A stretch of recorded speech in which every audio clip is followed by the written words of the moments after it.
हाँ ए फिर खाना किसने नहीं खाए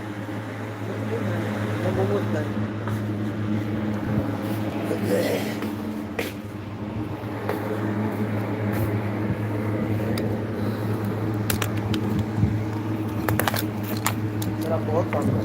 हाँ बहुत काम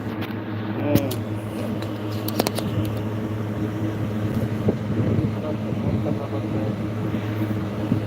इसलिए मैं होटल खोलते 5-10 हज़ार रुपये कमा लेते Hi guys, thank you so much bro, Money bro, thank you so much. Welcome my LV, my live stream. Thank you so much.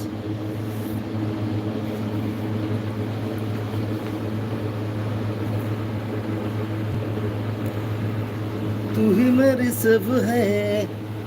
सुना है.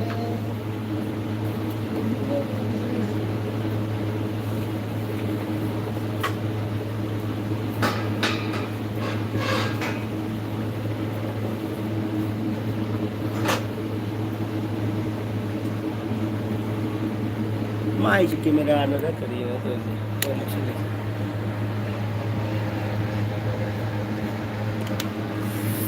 तो मेरा आना करा पत्ता बहुत धूप में बहुत महंगा हो रहा है कैमरा से सिंगल क्या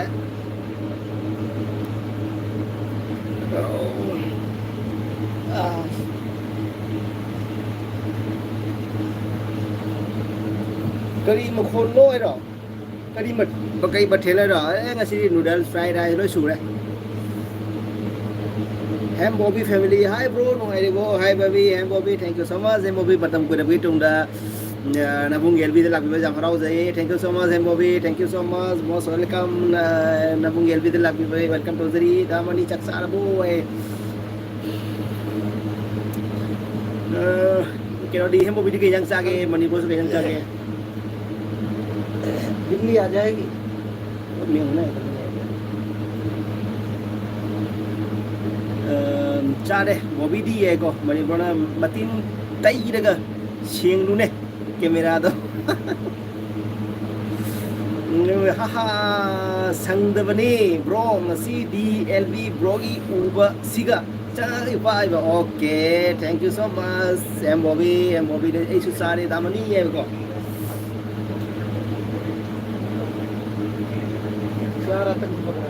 अच्छा bro zoom da suti thong kro e thong me ngang na da la ma lai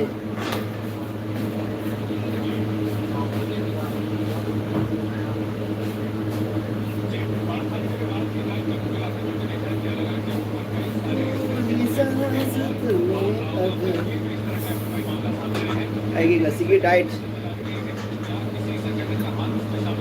đúng không noodles,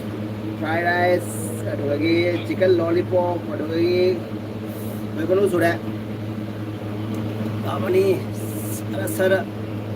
nasi bisi beri roy. Dah beri dah. Oh, angang sih fare.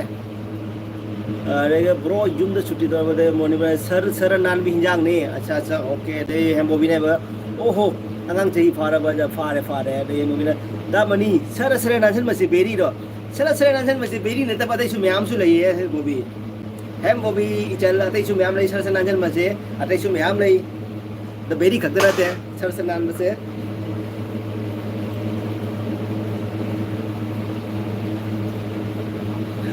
Dah mani sera de roji mana hello evening host namaste home namaste Kurandari Ham Bobby. Naga apa local naga thank you bro thank you so much Ham okay kay jang cara ke roji local naga apa hi bro thank you so much मेरे लिए आने के लिए naga bro kay jang chage Ham Bobby aho wat ni bro ra cha ri adu ni bro ai Ham Bobby adu ni ai aho wat ni cha kinu mi yamakisan okay Even host namaste kore mani bana pan okay jogi Ham Bobby na haha nogi code language study khang dre ko acha okay ini code language nga la ga thenga code language du open to roke ni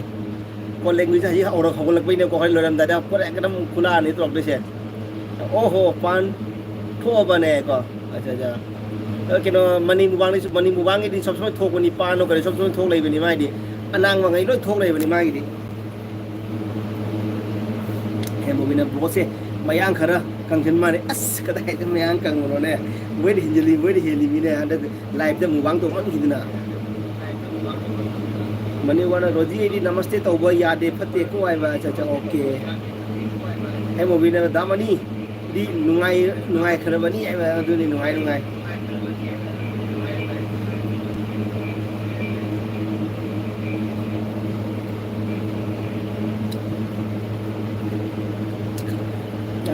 rồi là cái đứa đi cầm ai hay nữa tầm anh em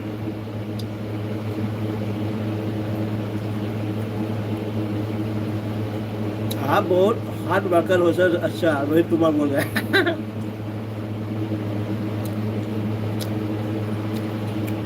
em có biết đã mà nên gì đâu mà muốn hào đâu gì đâu mà muốn hào ấy ấy đi gì đâu mà muốn nhắm pa mẹ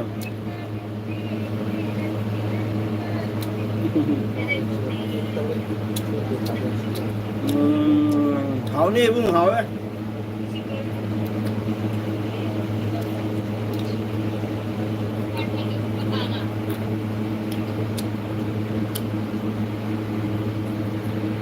अगर YouTube से कमाई होती दोस्तों तो मैं आप लोगों से बोलती कुछ भी नहीं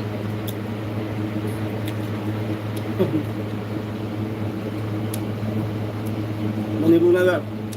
bo bi yedu mamundi hao yi ai ko de bo na ha ha ai di da mani gi mu bang video ye nga ga nok pa dan loi ai ba okay mani bu na roji kai mathel cha ge hai ko e mo bi family na chak cha da na fast food na loi chandro bo bro ai ba ai cha cha fast food da koi jum na dum koi dum na thong ni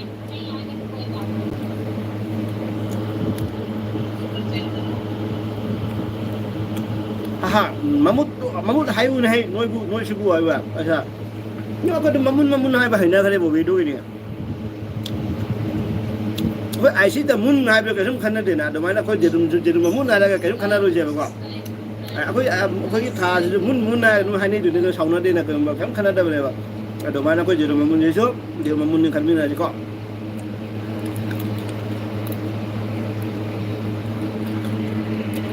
YouTube पे live ऐसे आ रही है देखो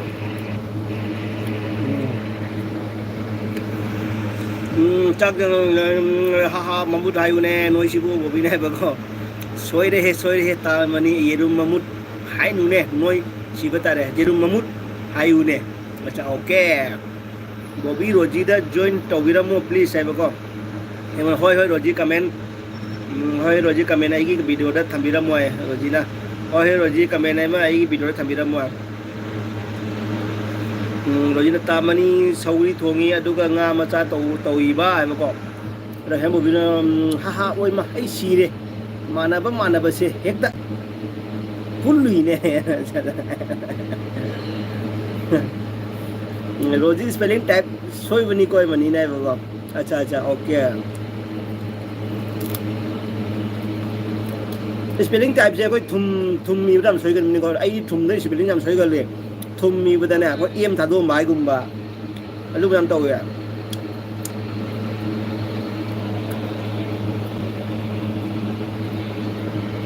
ada roji chup ban kar wah hos mamut bolai ko roji ki hindi se nahi ho ne chup ban kar wah hos mamut bolai thamake hemboy ko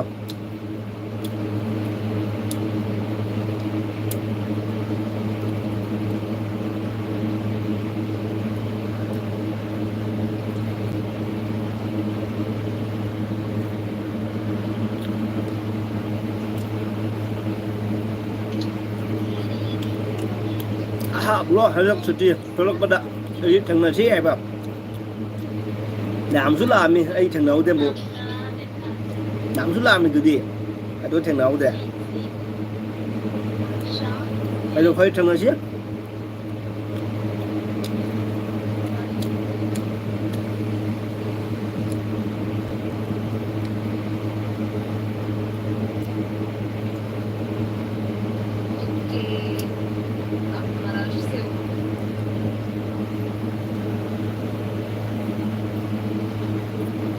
ꯑꯩꯗꯤ ꯕꯥꯁꯀꯥꯟꯗꯤꯗ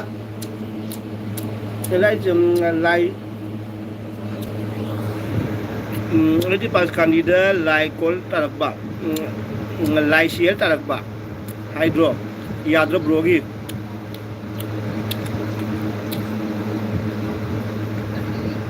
ꯑꯩꯗꯤ ꯕꯥꯁꯀꯥꯟꯗꯤꯗ ꯂꯥꯛꯏ call ꯇꯧꯔꯛꯄ ꯌꯥꯗ꯭ꯔꯦꯕ ꯑꯩꯗꯤ ꯕꯥꯁꯀꯥꯟꯗꯤꯗ ꯂꯥꯛꯏ ꯀꯣꯜ ꯇꯧꯔꯛꯄ ꯌꯥꯗ꯭ꯔꯣ ꯕ꯭ꯔꯣꯒꯤ ꯅꯝꯕꯔꯗꯣ ꯑꯩꯉꯣꯟꯗ ꯌꯥꯎꯔꯝꯗ꯭ꯔꯦ ꯀꯔꯤꯒꯤ ꯌꯥꯎꯔꯝꯗ꯭ꯔꯤꯕ ꯀꯥꯏ ꯆꯠꯈ꯭ꯔꯒꯦ रोजी उइये मुबांगना मणिपुरना रोजी ने हेम बॉबी लाइक सब चौकरबनी कमेंट छु है को मोदांग चामिते करम खुनगी नो है को मोदांग चान बुदे थैंक यू सो मच आई मिला बरे आई का सारे नि ब्रो हाउता मनी को हेम ओइन होय होय रोजी हलके हेम बॉबी को हेम बॉबी ना फोन अनौबा सिनखी बइने बका चा ओके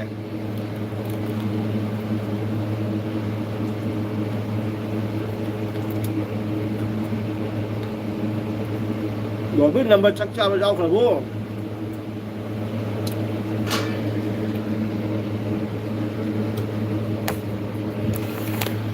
ये हमारा गार्डन एरिया है यहाँ पे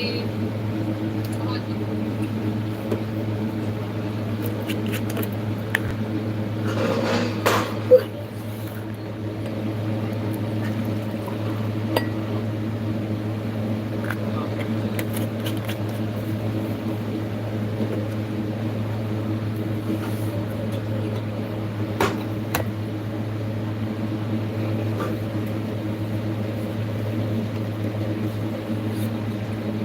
Mari mana Roji plane pai dak ke plane pai dak kanu mong jam tai makok ngau ne ko Roji plane pai dak ke ba plane pai dak kai ba kai no plane pai dak kai su ko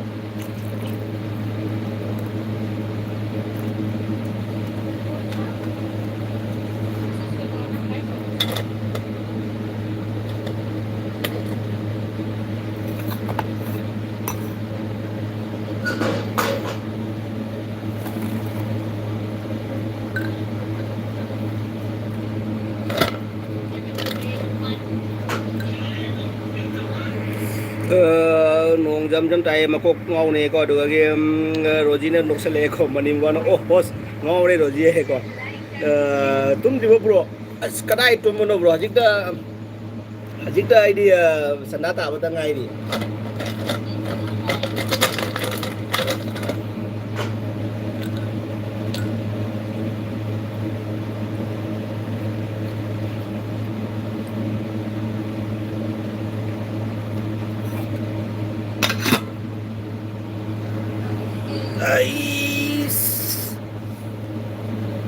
मैं आप खत्म करना रोजी दसी नहीं था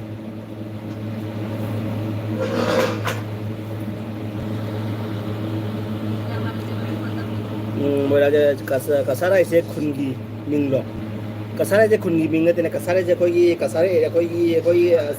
ने कोई डिस्ट्रिक्ट ने वो कसारा कोई डिस्ट्रिक्ट कोई कसारा जे असम में ले बस कसारा ले ना को अदु ने वो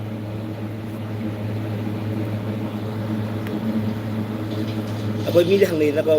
कदाई की नो मणिपुर रो कसारे रो असम रो हंग नहीं ना को अदो ई कसारे ने हाइबा साना बदो टेबल मथक तक खरा वांगना थमु फजने बा साना बदा okay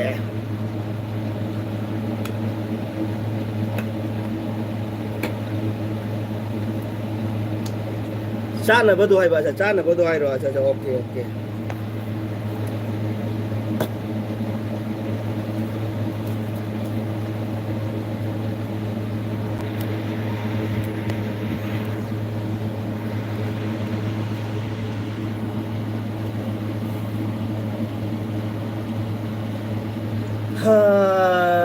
ibung nanggi oil yam samale long matasu achamba chow hai ba sir rojina okay rajana sardar ba hello hi sardar thank you so much selvi rapi tamda sardar welcome Rina daking ngasi di live yawa ngamaroi tumning mana loi de hayeng amuk yaw lagi okay Rina thank you so much do ichan Rina ichan la lakbi daga na bung yelbi de laga sun mai ra jam thamo jam rau je jam ngai jai jam nung si chelbu ꯊꯃꯣꯏ ꯁꯦꯡꯅ ꯅꯨꯡꯁꯤꯖꯩ ꯏꯆꯜꯕꯨ ꯏꯆꯜꯅ ꯑꯁꯨꯝꯅ ꯊꯃꯣꯏ ꯁꯦꯡꯅ ꯍꯥꯏꯖꯔꯝꯕꯁꯦ ꯌꯥꯝ ꯅꯨꯡꯁꯤꯖꯩꯀꯣ thank you so much ꯔꯤꯅꯥ ꯏꯆꯜ ꯊꯦꯡꯛ ꯌꯨ ꯁꯣ ꯃꯆ ꯃꯅꯤꯕꯅ ꯋꯥꯎ ꯇꯥꯔꯦ ꯍꯧꯖꯤꯛꯇ ꯃꯨꯛꯕꯥꯡ ꯇꯧꯕꯒꯤ आइडियानी याब्रो फजरे हजिकता okay उदोने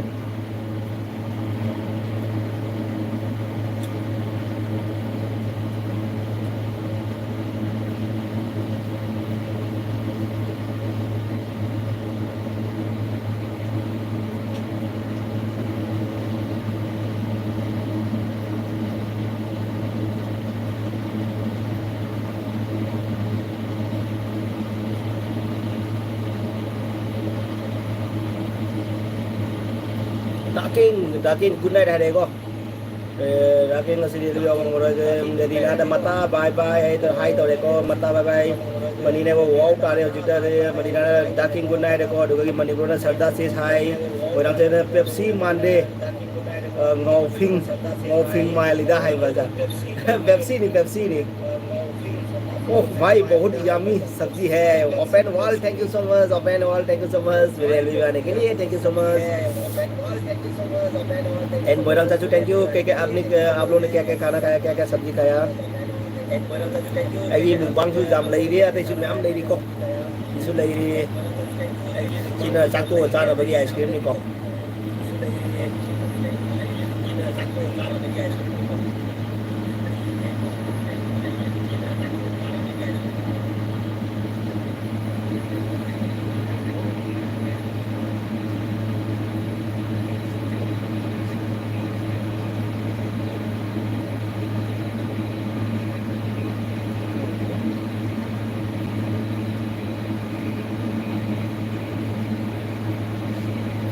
ma'am Pepsi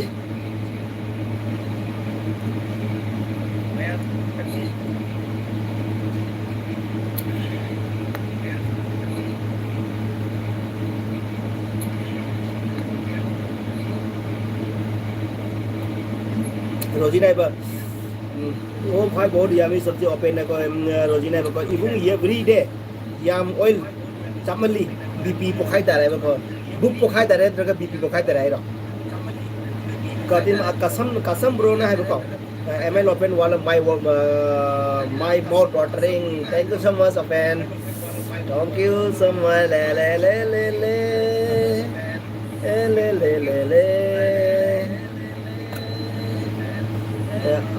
as bro ai ngasigi injang hautina chadre khara chamina si bro chak lamage okay bro okay so kai dai chasi lo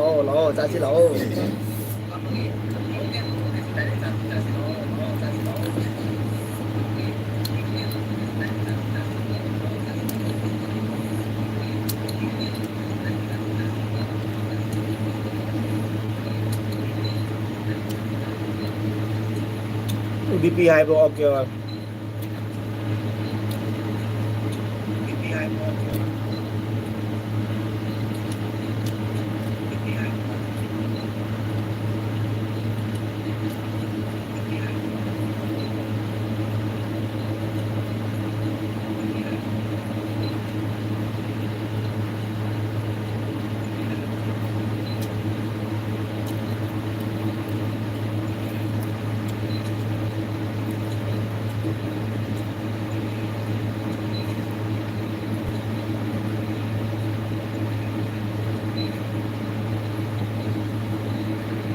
Modal sama itu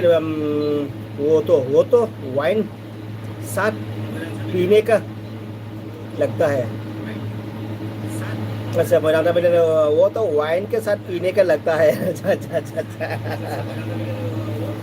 मैं अभी थोड़ा सा कोल्ड ड्रिंक पी रहा हूँ ना थोड़ा सा बहुत गर्मी है ना इसलिए थोड़ा कोल्ड ड्रिंक पी रहा हूँ बहुत गर्मी है इसलिए थोड़ा शरीर ठंडा कर रहा हूँ कोल्ड ड्रिंक पी के फिर नहाऊंगा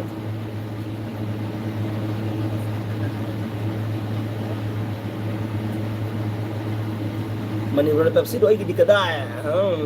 matangi kena si matangi ke pek dai ya kalau haida ke to brogi haida ke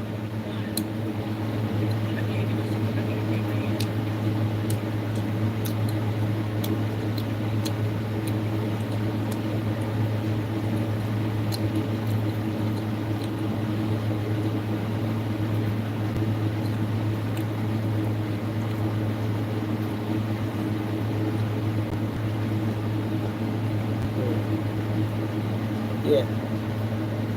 ये मैं खिंदम गए थे क्या जामा मारना पड़े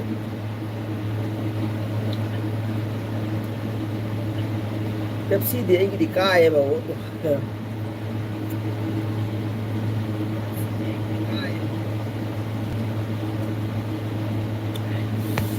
इंगी है इसिंगे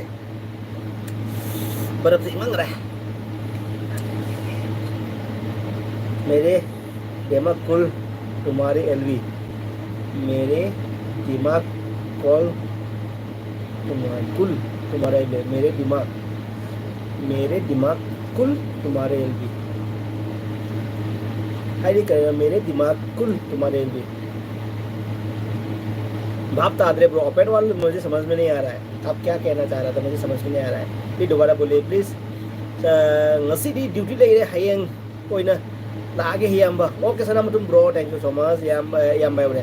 सनामतुम मिनाउ thank you so much bro आई एलबी दे लापिरगा हाबी रमै दमरा thank you so much bro थांगे चना थागचरी असेंबा bro thank you so much जाम नुंगाइजे ब्रो न लापिरमगा कमेंट मचाम थादा बिरम जाम नुंगाइजे को थैंक यू सो मच सनामतुम ब्रो कैजंग जागे ngasi yang hao bro ngasi cái mình ngasi chúng nó ngasi ngasi gì nữa là ngon là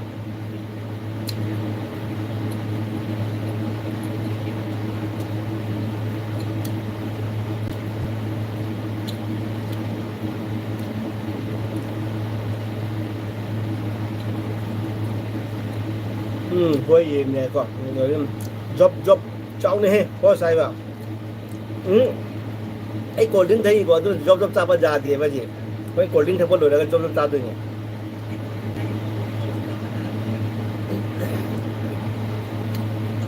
โกลดิ้งเป็นอะโกลดิ้งकितना गरम हो जाएगा फिर क्या फायदा खत्म हो जाएगा गरम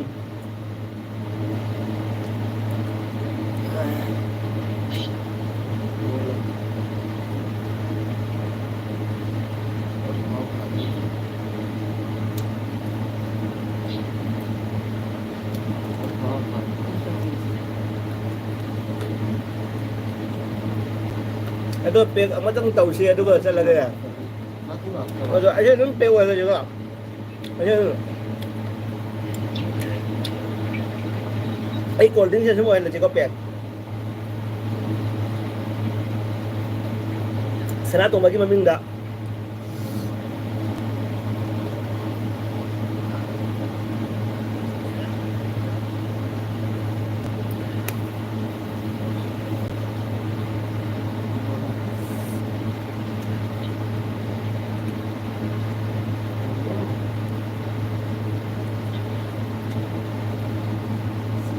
Anh chơi lấy em hiện là cái ok bro. Good night. Bye bye good night sweet dream.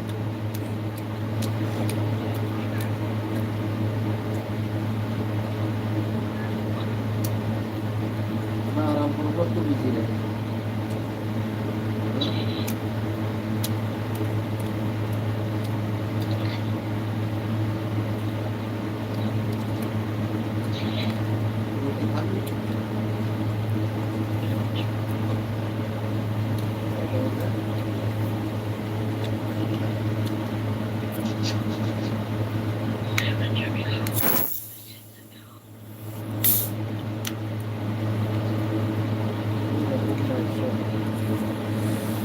Saya ngam terbaik bunga hos, yam tai na, jam tan la cari dai ba jam kon.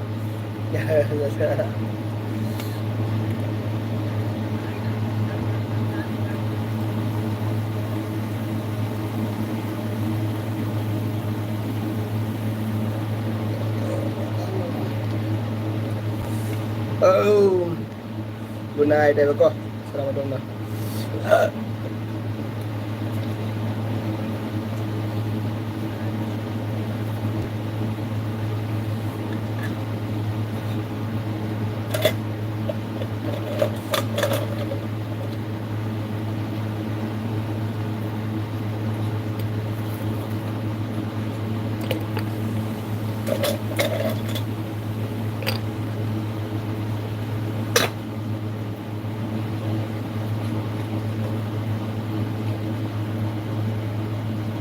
Isin thầu ibu ngay ko.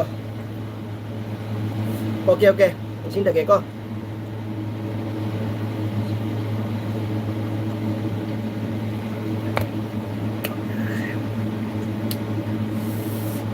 Gak lawa phana ba. Acha okay.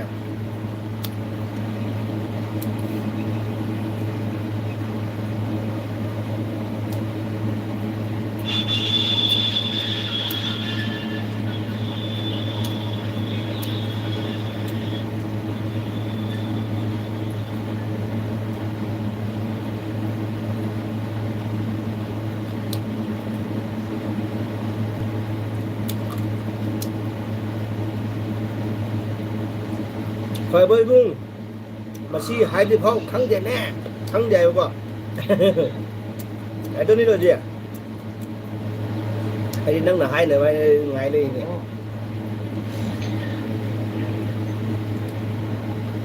Vào nó bớt hai cân đi.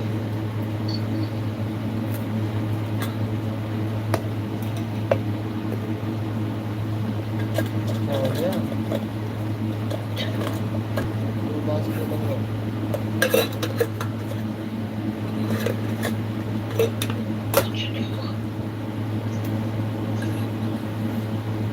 Imay imay aja.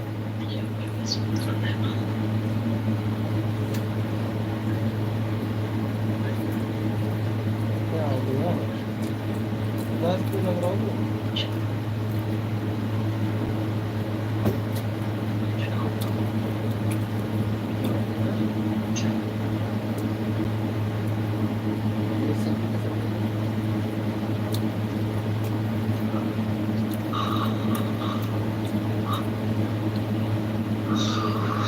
Khó vậy ok.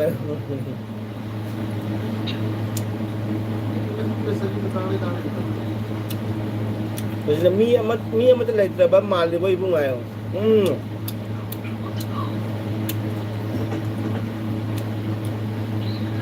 Mie lagi terah.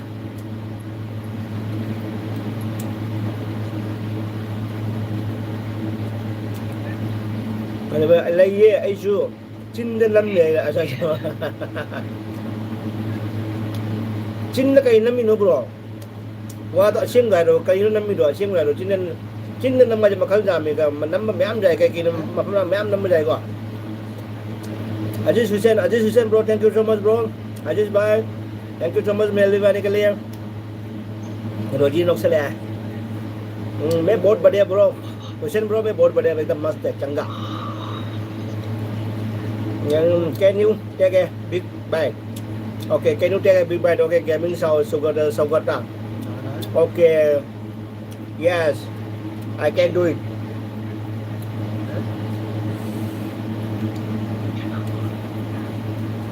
ये हो गया gaming सोगता के लिए big bite.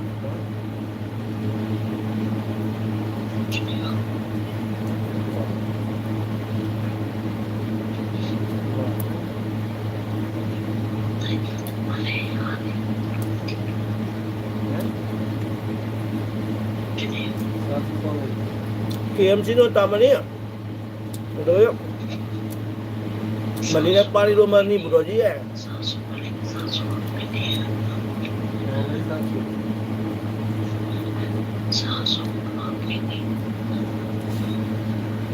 कहाँ गई बता सकते हैं?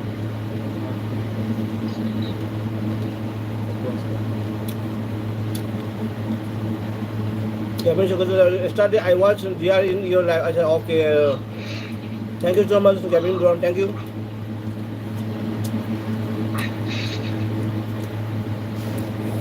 Rodina, tama ni kau dapat sih dia kau. Ibu host full ni, tak nak jawab. Okay. Itu ni full ni.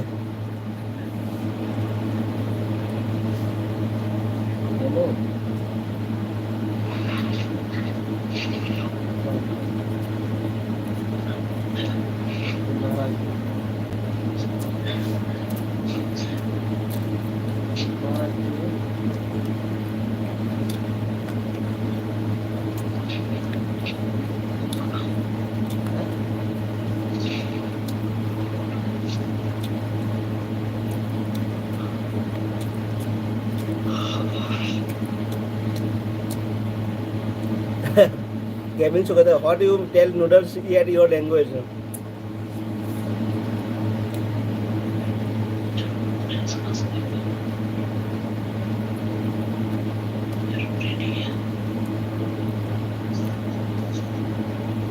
खाते हैं नूडल्स ही बोलते हैं हम लोग का लैंग्वेज में भी नूडल्स ही बोलते हैं खाते हैं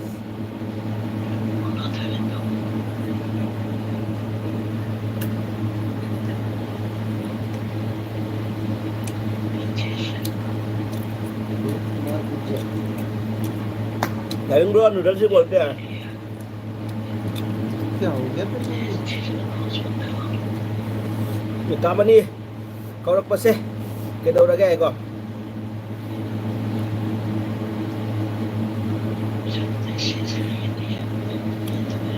चलो ठीक है चलो दिमाग खराब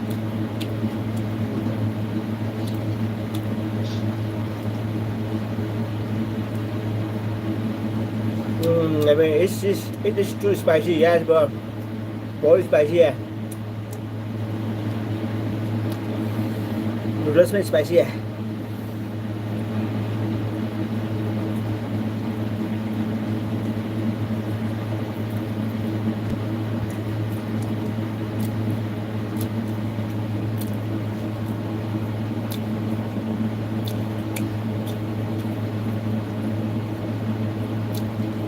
that you are having yes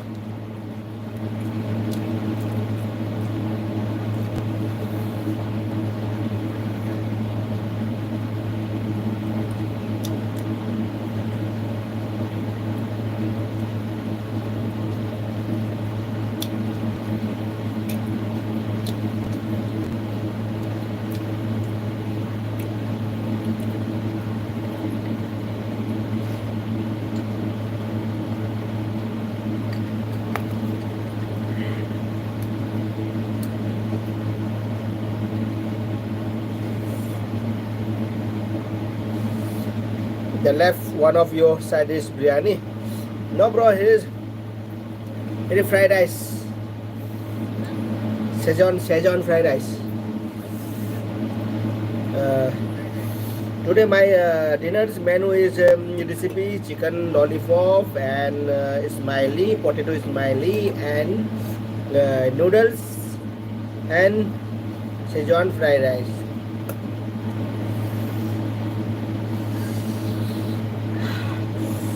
ꯉꯁꯦ ꯑꯩꯒꯤ ꯅꯥꯏꯇꯣꯝ ꯇꯥꯔꯕ ꯄꯨꯟꯁꯤ ꯈꯣꯡꯂꯣꯏꯅꯤ ꯅꯪꯒꯤ ꯋꯥꯈꯜ ꯈꯜꯂꯛꯄ ꯈꯨꯗꯤꯡ ꯏꯇꯣꯝꯇ ꯃꯃꯣꯟ ꯅꯣꯛꯆꯩ ꯀꯅꯥ ꯈꯪꯍꯟꯗ ꯀꯅꯥ ꯎꯍꯟꯗ ꯂꯣꯠꯇꯨꯅ ꯊꯝꯂꯤꯕꯅꯤ ꯊꯃꯣꯏꯅꯨꯡꯗ ꯅꯁꯨꯝꯅꯪꯒꯤ ꯏꯀꯥꯏꯕ ꯑꯃꯠꯇ ꯂꯩꯇꯦ ꯍꯦꯟꯅ ꯑꯗꯨꯝ ꯅꯨꯡꯁꯤꯌꯦꯕꯀꯣ वाह नंग से नाइटोम तारब पुंसी खोंलोइनी नंगसु वखल खलकपा नंगी वखल खलकपा खुदिंग इतोमता ममोन नोकजै कना खंगंदा कना उहंदा लोतुना थम्मनी थमोय नुंगदा नसुम लांगी इकाइबा अमता लेते हेना दुम नुंसी वाह Rojina, wow, nice song tamani ego gaming. Do you like biryani? Yes bro, I like biryani.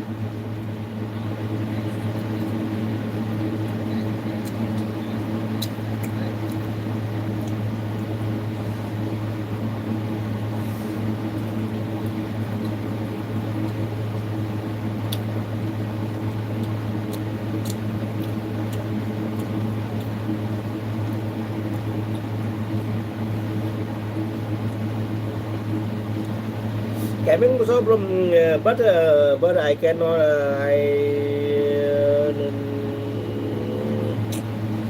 I don't like but restaurant biryani but homemade biryani I like it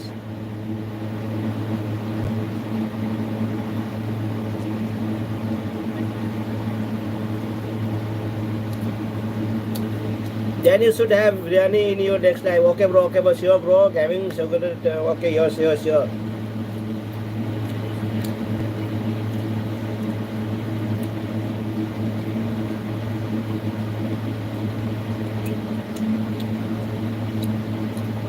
I love army biryani. Army biryani.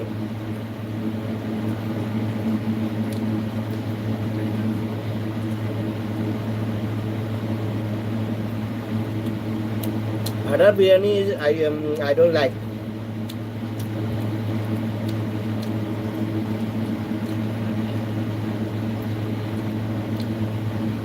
Welcome ta bên này con. Bây giờ nó sum langi ikai ba amat leite. Thau na tum ma heli. Asin na mo heli. What for the vibe asa okay.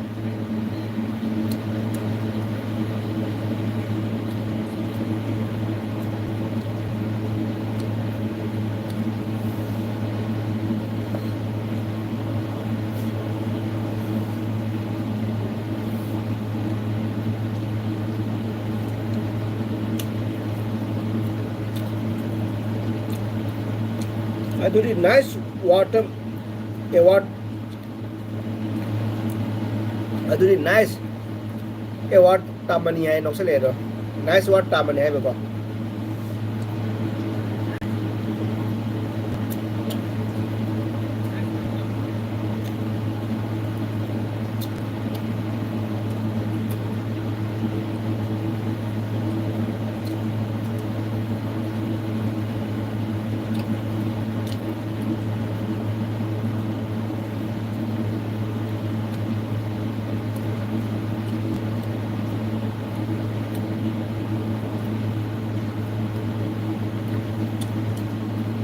Tần đêm mà để cha nuôi cũng hồi.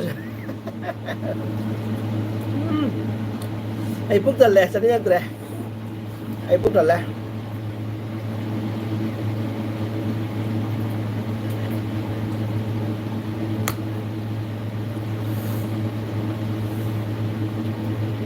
Sunita Singakham. Hi em có. Hi ấy rồi, holy ấy rồi. Hi ấy rồi, hello ấy rồi. Acha hello ấy mới có. Sunita Singakham mai se khang la kum ni toi ma se. Thank you so much. Sunita Singakham thank you so much. Saya lebih dalam berbeda motor ini kita tak cari leo. Kayaknya cara ke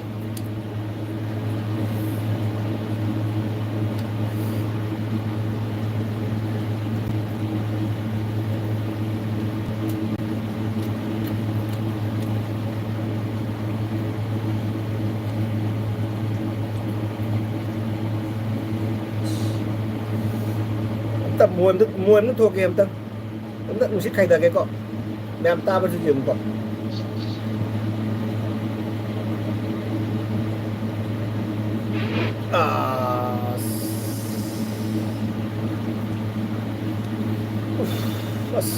cái chắc chắn là đâu mà liếc không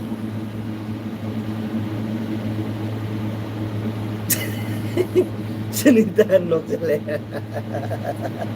Ta bro, mukunta ho ulo na.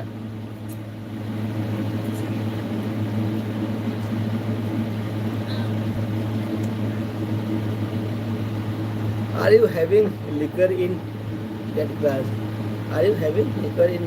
No bro, this not liquor. This is cold drink. Cold drink है.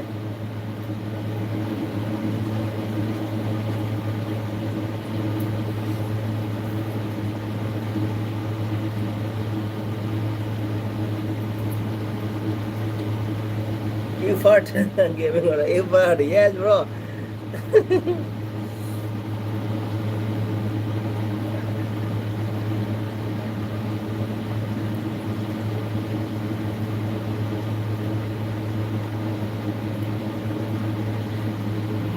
My party sound is एकदम ऐसे कर रहा है. My prating sound is कर रहा है.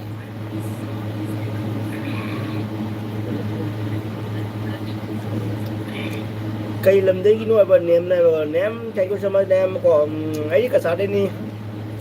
mấy vùng ấy đủ nung xì bạ cả năm đây từ số ấy vẫn nung xì bạ cả năm đây từ số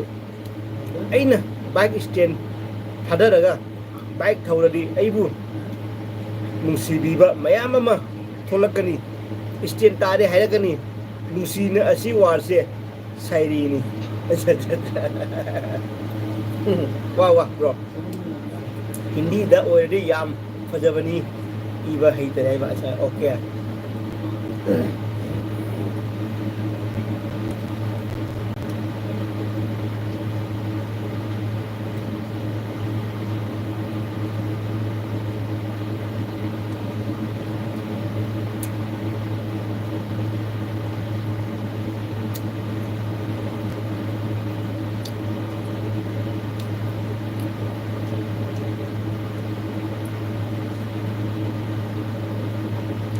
जो मेरे को प्यार करने वाला कोई है भी नहीं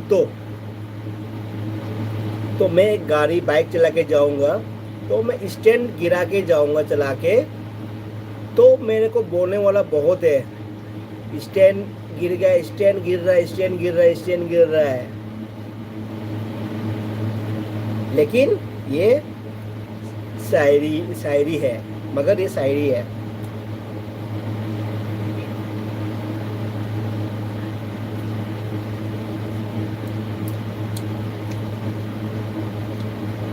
मेरे को जो प्यार करने वाला कोई है या नहीं हो कोई भी नहीं हो तोजी फजे है दो तोजी है फजे रोजी हाँ रोजी ना इन्हें मुझे बताओ द्रवो मणिपुर इन्हें मुझे बताओ द्रवो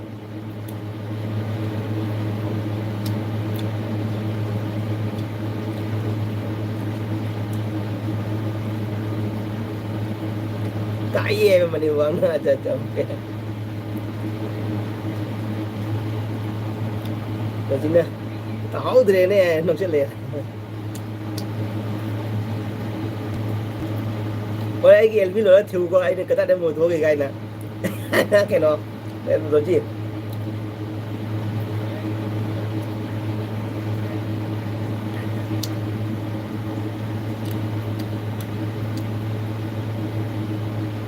Hey, तुमने रम्या चाहो क्या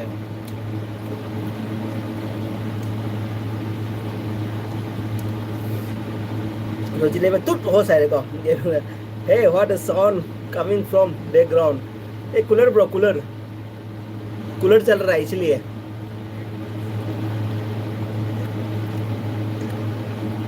The coming sound is cooler bro.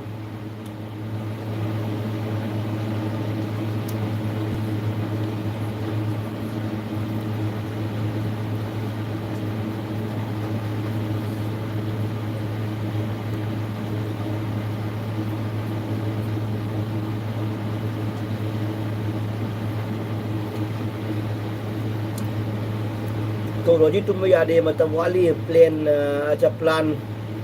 Plane pilot तो नहीं को अच्छा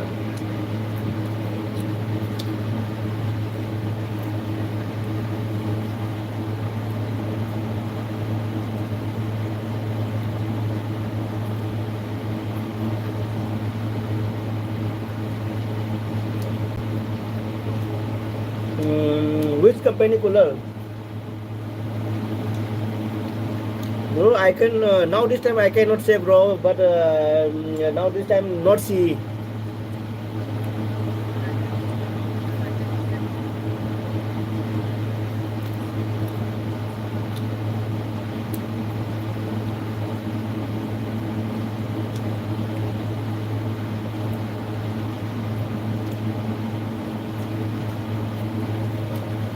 But cooler is big size. की बुकी है नुकसान है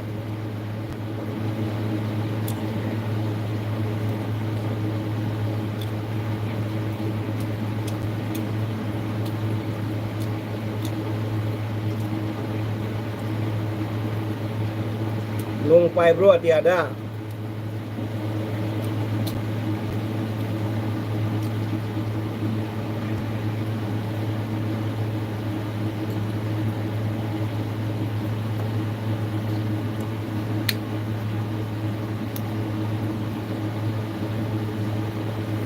Gaming Sugata, okay, bye bye, good night, bro. Okay, bro, good night. Thank you so much, gaming bro. Thank you so much.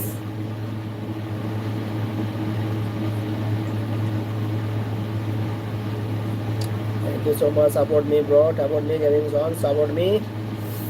Nong Phai Ye tiada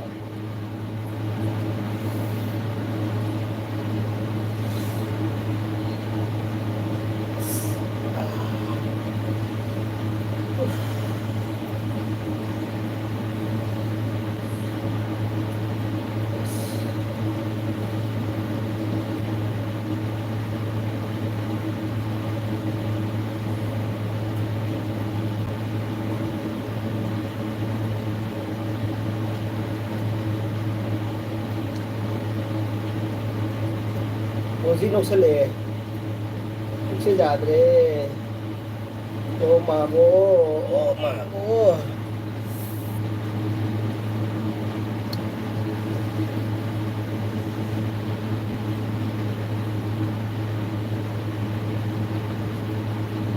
Arif Khan thank you so much Arif Khan bro thank you so much I will be like bagi ko thank you so much Arif Khan no like to be bro like be bagi jamarau jai thank you so much Pukta Chandra Mare Maleko bro Chandre bro Ware Chapa Gamdre Ibung Hasmola Charo I got Chao Koi Hasmola Adila Devo Manevra Chahini Kusura Pada Mitche Kenum Taudori Mobile Mandana Roji bro Iba Roji bro As a Roji and bro Acha Okay Ado Mito Kashum Taudana Koi Rangba Mubu Upaji Wadana Aku memang aku orang bamu, bahkan aku agorbati halakran aku orang bamu cuci orang bamu halak punya agorbati lagi betul. Adu orang bamu orang nappo macam satu cara nappo ko, nap selo, narum sih kan punjal lo, bata, orang kena lang nap pullo. Adu mobile fire aja, adu ni bro, adu nap hari ni. Adu coloring show iba. Roji nak sele.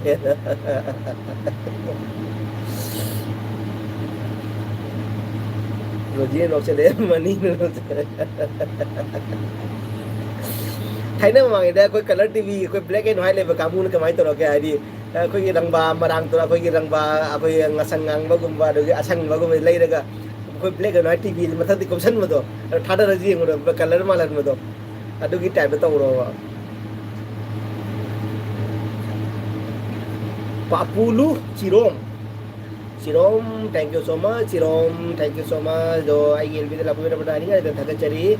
Aduh, haudung mali caku lama kok, acha caku lam lagi hai beko. Okay. Aduh, cak lama di cak cabiu, cingna boleh tanah cabiu, cingna boleh tanah wakan nuai cabiu. Caba ni dan ni, aduh.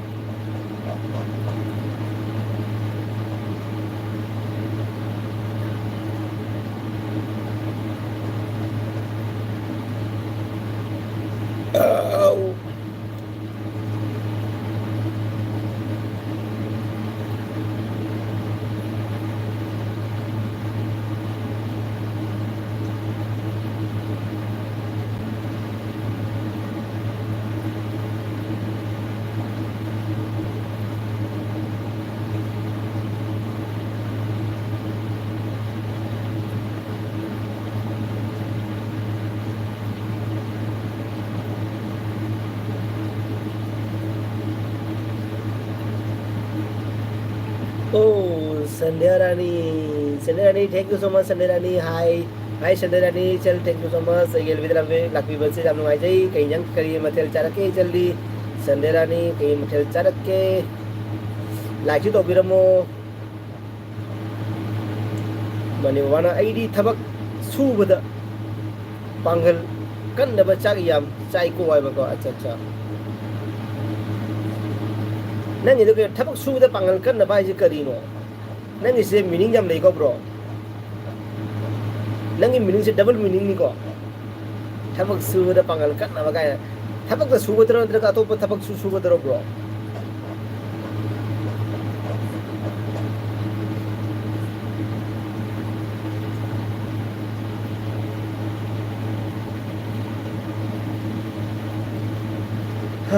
Ikai ikoi di ek koi na sare mabung ai ba sa okay jam pare mani oi ma sire ko ai as ko hai ga di loi re oi ma sire ko roji ke majre ta oi se mani bro ki wahai se oi ma sire ko ka ai ra Saturday cho nên là coi đi ek oi na chari bung oche okay sister thank you jerum chu haw ni ko mane ma no ko dai ba ko ma si ne ko no ko dai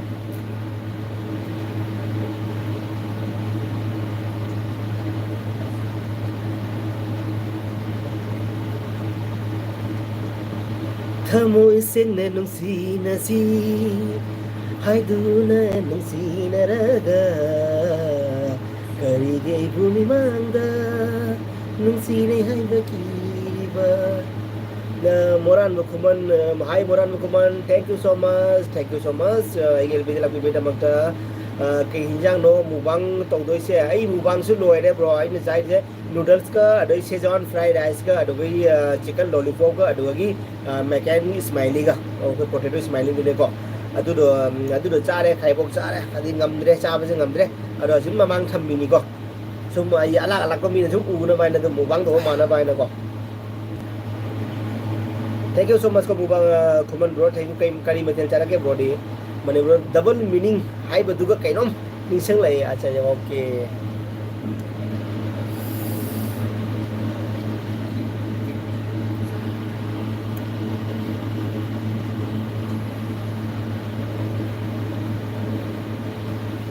thamoi sing ne nung ado mayam tang ai kit bro ki matau tang mi jong ne ke mani bro man bro jeng ro ai kit bro ki matau tang mi ko ai magi dis mayam mi do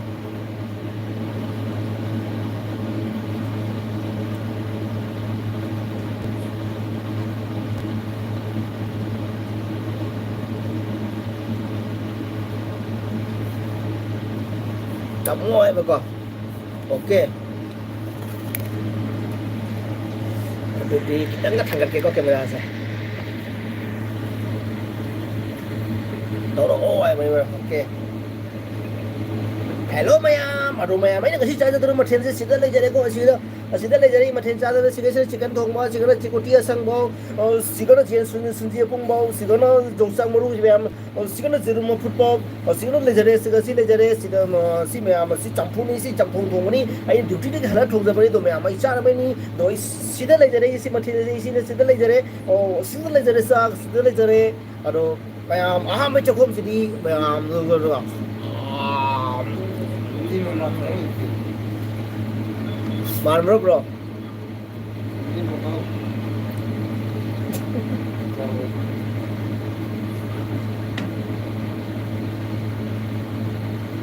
अरे मणि bro की बताओ तो रोड़ा मणि bro की बताओ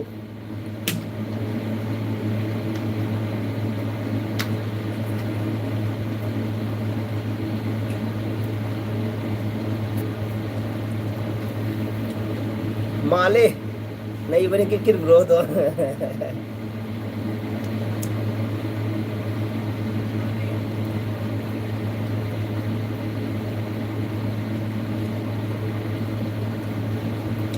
hai mèo một sư đi nâng sư sao cho tôi với một thằng sư đi sư tất lấy cho chicken lollipop sư tất lấy cho đấy cái nó gì chỉ nó một phút sư tất lấy cho đấy sư tất lấy cho đấy fried rice sư tất lấy cho đấy chicken sư nó xin đồ mẹ xin đồ mẹ mà không có tôi cái gì sư xem mình sẽ có tao nó cái nuôi nó có gì đấy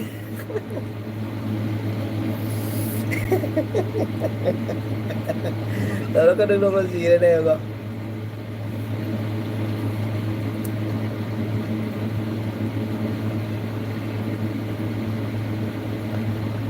Aduh deh. Hai mayam ngasi dia ini ngasi mubang tau kata mani blogi ni kau ini tau tu juga. Hai mayam ngasi mubang tau jadi kena mayam kita mata putus lak sere mubang putus lak sere ngasi caca kata mubang sidi sida le jere ngatoi tongba sida le jere keno tongba sida le jere si tongba ko siga ada side lagi icir hai tu ni kau itu mah. Sini jongsak sinju ko. Mana tam na ngang mo tu dai na tum hai ra bani ko mana tam na ngang mal la dai na tum hai ra ba ko atu ni da adon bet ka men na khoi bet ka men pira ka nu ko bet ka men noi na khoi no bet ka men pira ka nu ko bet ka men pira di ai di mong cha roi ko ai je di ko bet ka men noi tung chang maru si phu ma hat ka ni ko bet ka men pi ba na khoi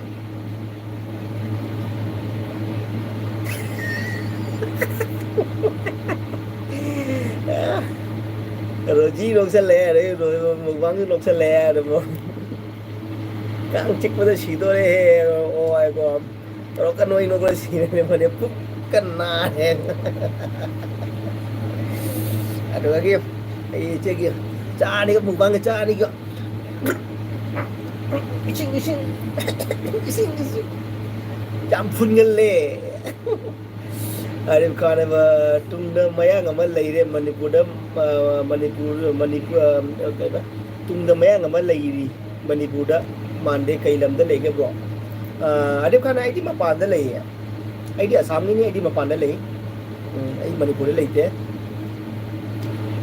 Rosina love tuni khoksu yo de ko na ba hai ho sa du ni love do Mayam ai ko na basi de signa koi janam mana le ja re ko si na koi lab ko toni ko mana le ja re ko na basi de koi machi de ko na basi si de ga te ho mana le ja re si de tu le ja re ase like khama le ja re si de toni ko mana lab le ja re cuma moro ji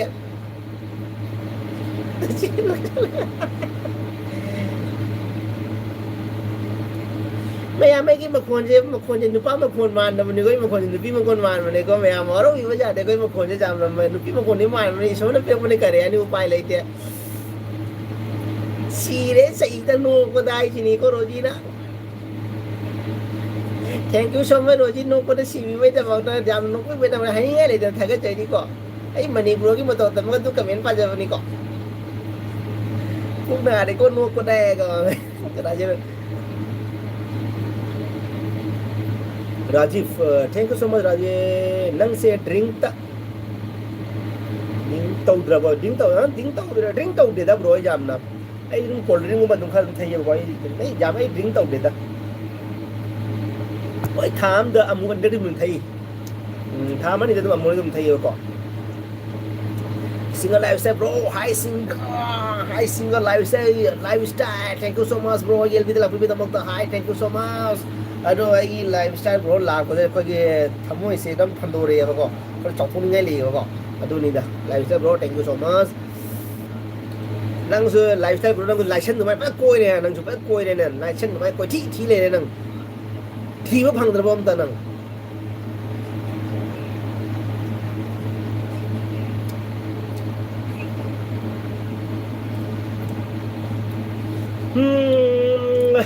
thau nu phát man de ibung ho sa thau nu phát te mi ibung ho kai thau nu da mani thau nu phát mi ibung ho sa thak de ngai ji ding cold drink da ko ge tham sap ni da ko nang Coca-Cola thei ne ko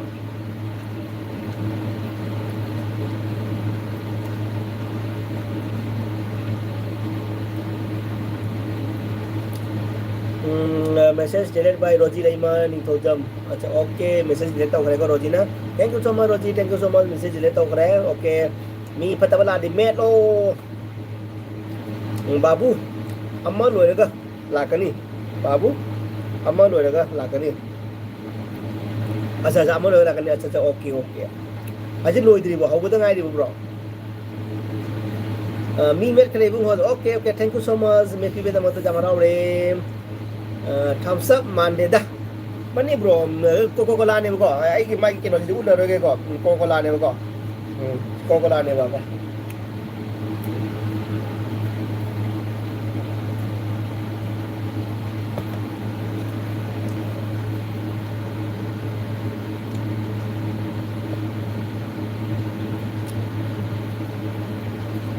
okay bro ai ba okay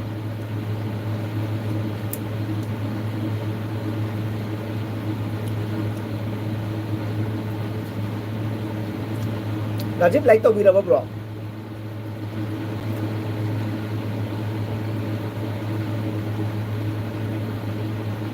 Sachin Taklem, hi bro, hi Sachin bro, thank you so much. LB Taklem with the thank you so much. Najib sorry, अरे यार करी sorry no bro, no sorry bro यार, अच्छी का sorry है ना बस ही sorry है जा रहा है ना सिवा. तो बच्चों माने जो दिन आदू किसी नहीं जा, ना तरना. आई थे ये बको, ताजे तुम थाम दा अमोनियम थे ये बा, निमिकी ठप्पन देता. Babu, ai ga बाबू है यामना मानदी चो चो चोलादो चो चो चोलादो है रो कोको कोलादो है ऐसे कोको कोलादो है मीने ऐसे जा चो चो चोलादो ऐ कमेंट को बात नहीं तो बाबू ऐ यामना मानदे कोको कोलादो है मीने को माये चो चो चोलादो स्पेलिंग दो ऐ को पादो नहीं रे लौरा चो चो चोलादो Orang lagi kami je screenshot tahu orang kan mau photo habis kan deh viral huई नहीं deh. Ayo on lagi ya, ibu host okay Roji sister thank you so much. Like तो हुई रे okay like तो thank you so much Rajiv bro thank you Manina. Isu on nih bagus aja message delay by Roji lima nih tahu jam. Saya kan nih kuku bisa Roji lima nih tahu jam aja. Mana cookie neng alu ni do meat loh. Cóจะcookie này rồi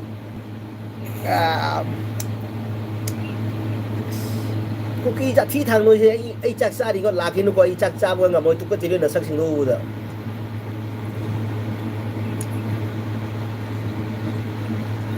nói là sắc sinh đâu mỹ cái mà này bụng rác làm bám đồ mà đi nói chứ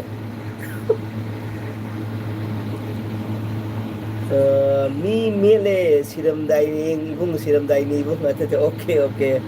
are singa bara babu en okse le ko are singa bara roji met kanu ne re ko singa na live jam tapani cookie di alu ohum pan mane aja alu ohum pan bro mo sia khang de ne alu ohum pali ba Noi ni bu ai lấy có chay chán đi.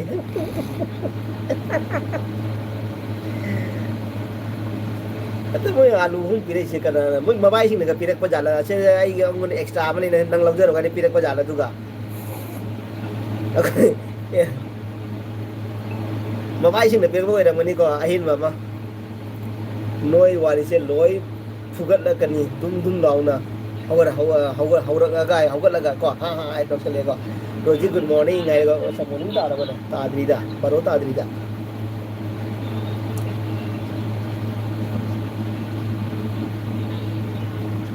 Sir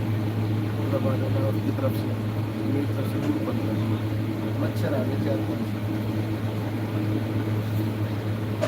अरे यार तो दे पहुंच रहा है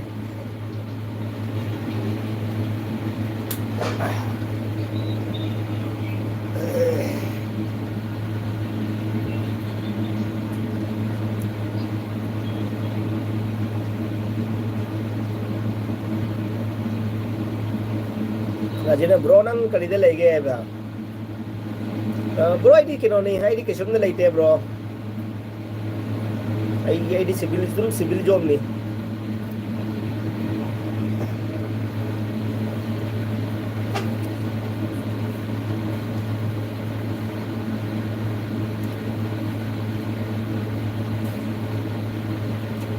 Rajiv bro na kay de lagi ba.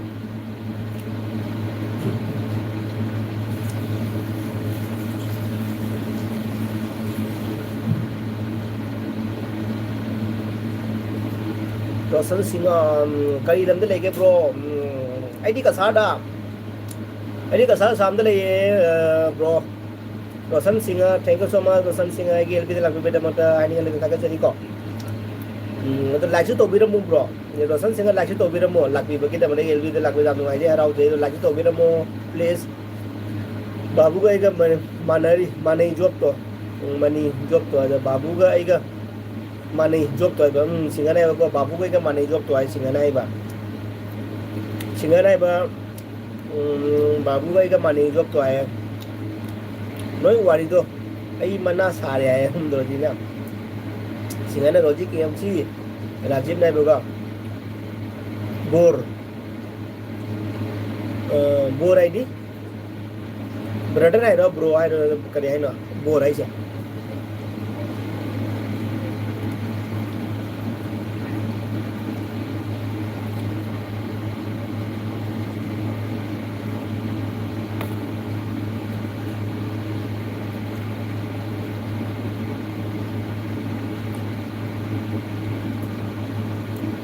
ꯊꯃꯣꯏꯁꯤꯡꯅ ꯅꯨꯡꯁꯤꯅꯁꯤ ꯍꯥꯏꯗꯨꯅ ꯅꯨꯡꯁꯤꯅꯔꯒ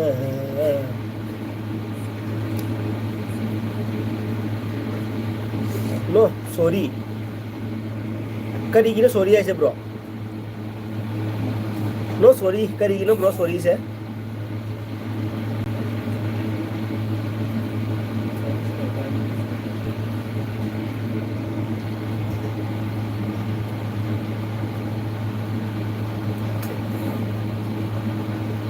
थमोइसिंगना नुंसीनसी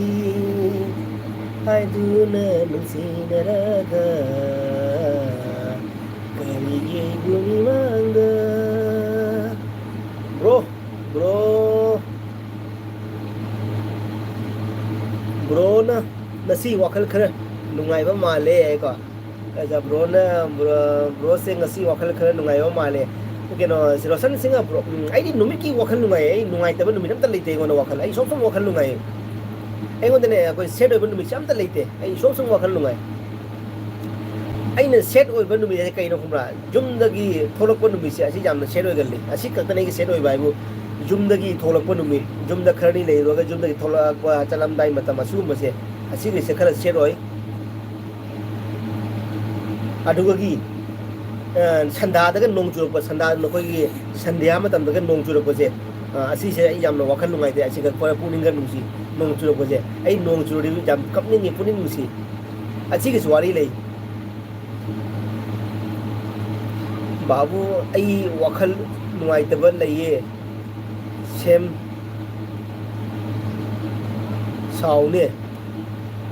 बाबू आई वखल नुंगाइतबा लइते same same same same same ने बको पाइनि से सेम आइरा सेम सेम मोंग ने रा रोजी न ऑन टाइगर रोजी ऑन ले बिबगी बाबू का इगा जे सेम सेम आइ बा से ओके ओके मणिपुर उई उई आइ बको ओके अस पुक्से चाक से कतन तंगन दर जा रो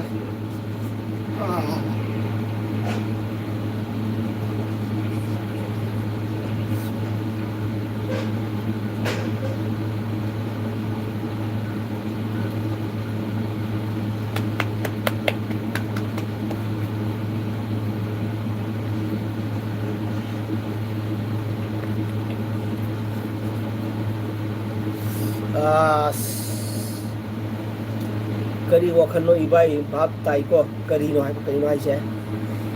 सेना बाबू नंग चूरदी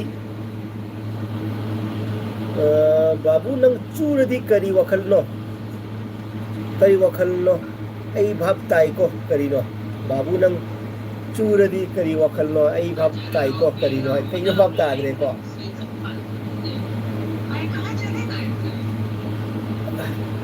अदुगी मनी आइसु ngasi वखल नुंगाइ हयें मेकअप तानखिबा मतम हयें मकुप तानखिबा मतम आइसु ngasi वखल नुंगाइ हयें मकुप तानखिबा मतम करी हाइनो ब्रोसी दमो रोजी नोक्सले नोंग हाइबनी बाबू अच्छा नोंग हाइबनी बाबू अच्छा ओके ओके अच्छा ओके बस नोंग चुरदी हाइबनी को अच्छा खागे ब्रो खागे थमोइ सिंगना नुंसीनसी हाइदुना नुंसीनरगा करिगी वंदा नुंसीने हाय बकीरिबा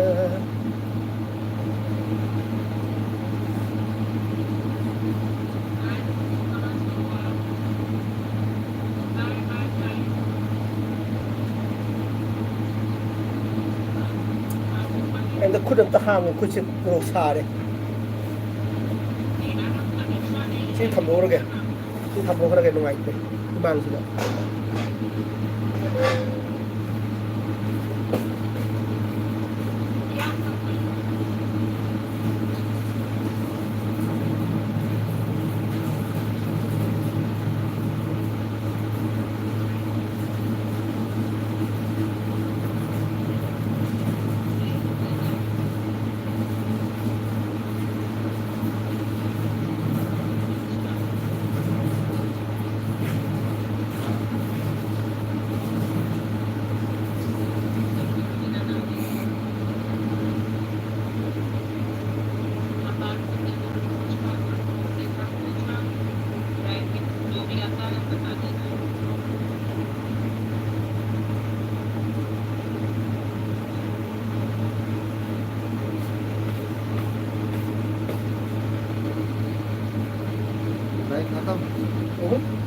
आइसक्रीम खा लो या फिर इसके अंदर रख दो। नहीं नहीं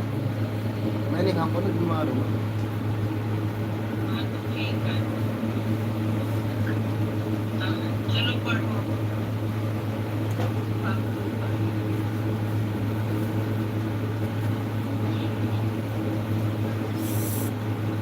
hãy makeup sao cơ này isay na hãy makeup tana khiba matam do wana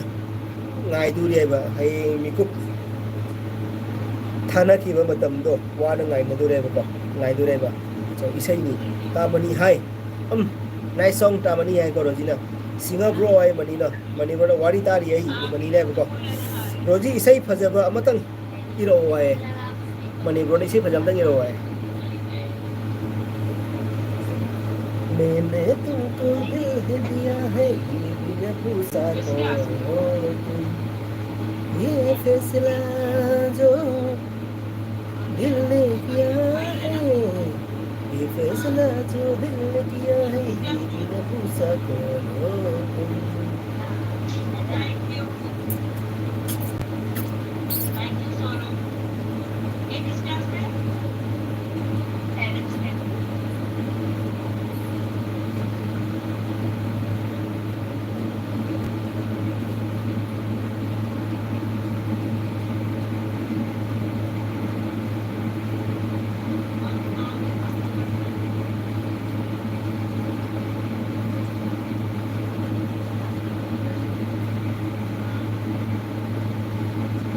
सभी को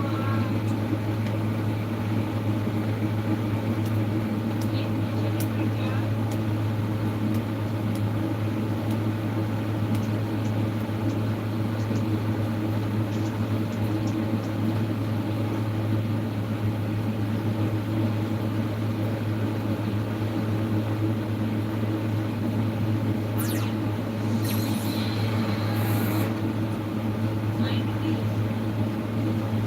मैं सभी को देखा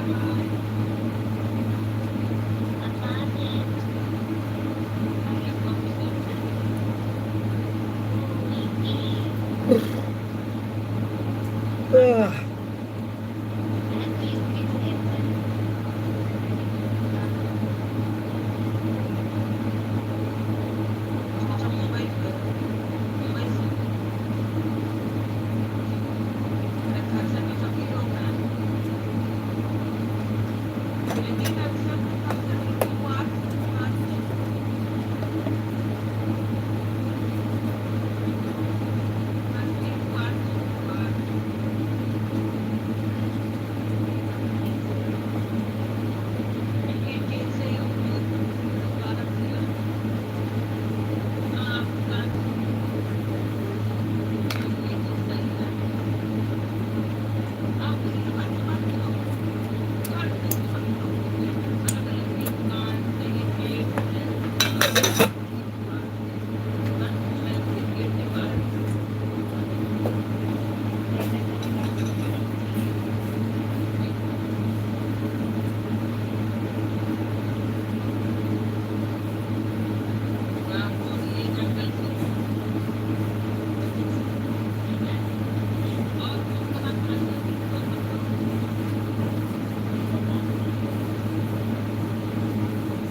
silent ꯑꯣꯏꯈ꯭ꯔꯦ ꯃꯤ ꯄꯨꯝꯅꯃꯛ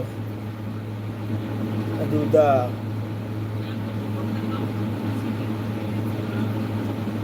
ꯏꯁꯩꯕꯨꯗꯤ ꯌꯥꯏꯔꯛꯄ ꯍꯥꯏꯕꯀꯣ ꯑꯗꯨꯗ ꯀꯔꯤ ꯔꯣꯖꯤ silent ꯑꯣꯏꯈ꯭ꯔꯦ ꯃꯤ ꯄꯨꯝꯅꯃꯛ ꯑꯩꯕꯨꯗꯤ ꯅꯝꯕꯔ ꯁꯤꯜꯂꯦ ꯍꯥꯏꯕꯀꯣ ꯑꯩꯕꯨꯗꯤ ꯅꯣ silent ꯑꯩꯕꯨꯗꯤ ꯅꯣ silent ꯍꯥꯏꯕꯀꯣ ꯔꯥꯖꯤꯅ ꯕ꯭ꯔꯣ ꯐꯤꯠꯇꯤꯡ ꯍꯥꯏꯕꯀꯣ Ini rajin lah kok irao roji kok chow chow oke tamani lifestyle lah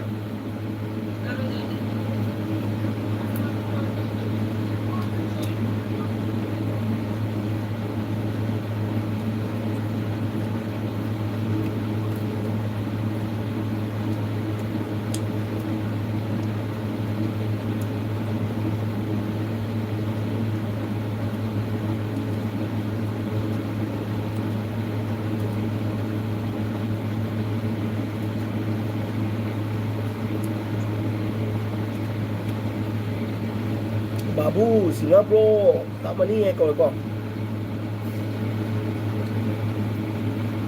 Rajiv bro ice cream है बाबा कौन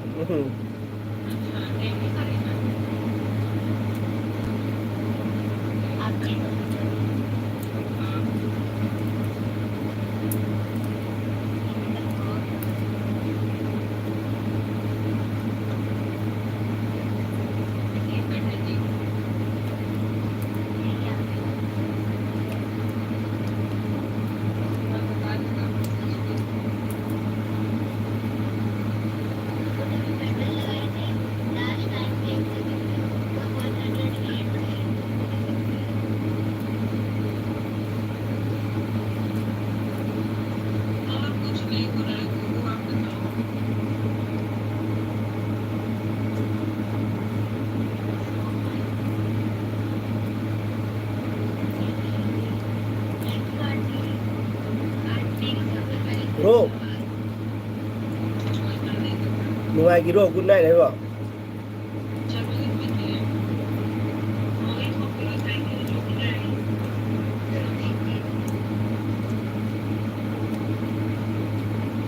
अरे तामनी काय द लेक तो के बाबू से है बा तामनी काय द लेक तो के बाबू से है ब्रो नुआई दी गुड नाइट है को ब्रो नुआई दे गुड नाइट है को नुआई दे good night okay okay bro Rajiv bro thank you रोजीना बा को नहीं लगे इसे मयक आई तल्ली नोई कारण तुरंत तौरकनी आई ऑन द लेगे इमानबी लागते है ओके ओके रोजी कोई जो इमानबी नहीं ना कोई रोजी है बाबू से भजना देखा है वो है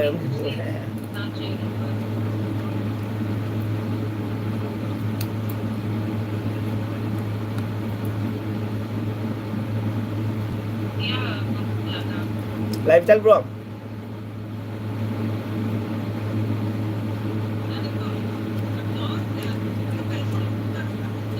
Jadi singa LB sudah nupi sama lay. Singa LB sudah nupi sama lay. Kara-kara control lang bada. Ayo kau, kau sini.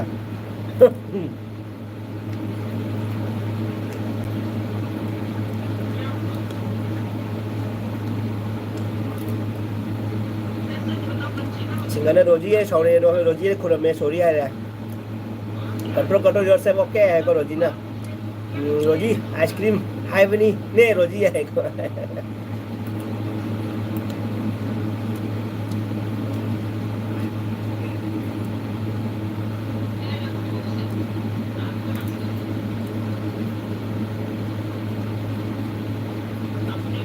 रोजी भापता देवो है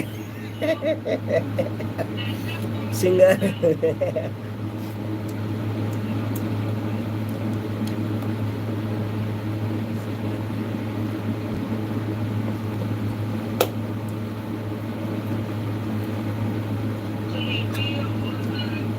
हाँ मनु भाई मनु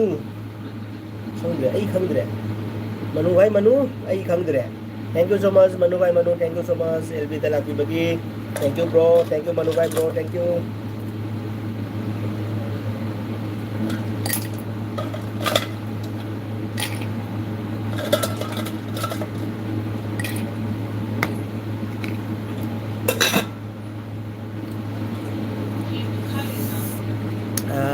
सिंगा आई खंगी दो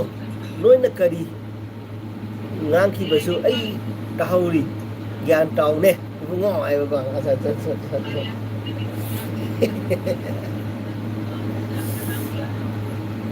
मतो मनोसनी आई खंगरे मनोसनी अच्छा मनोज अच्छा ओके मनु भाई Manu thank you so much Manoj bro thank you so much भाई दादो थैंक यू सो मच सिंगा आई खंगी अदो नोइना करियर सी पारे को मनु भाई मनोसनी खंगद्रा अच्छा के खाइ खंगे मनिबो ऑन सिंगा लाइफ रोजी होय तारे ngasi dagi है को रोजी ने माइ रे मनि ब्रो नमु सिंगा ना रोजी होय तारे ngasi dagi लाइफ सिंगा लाइफ स्टाइल ना ओके मैम दरी जाम थाके चली को मैम को जाम गन गन भाप तानी को जाम थाके चली को दरी को रोजी को मैम जाम थाके निंगाई नि को रोजी ने हाई के मैम से ससक इन लेबा रोजी फत्रो से कोई फ्रेंड मैम से फत्रो फबनी दा रोजी हाई बोलो इन लिसे उद्र भी पुनमा रोजी ने याद रोजी ने याद लो इन लिसे उद्र रोजी चुमरा सिंह ज्ञान ताको ज्ञान याम ताददी इचल लिचई खंगराय लिचल के लिचई खंगराय थैंक यू सो मच कामनी गुड मॉर्निंग को नमस्ते से चालू करूंगी अब thank you so much thank you कैसे हैं खाना हो गया आपका मतलब बैटरी कौन सी बैटरी रोजी आई तारे बाय बाय हाय है फिर मकुट हाय रे सिंगा ब्रो मॉर्निंग बारो तादरी ने मॉर्निंग हाय ने ताऊ सिंगा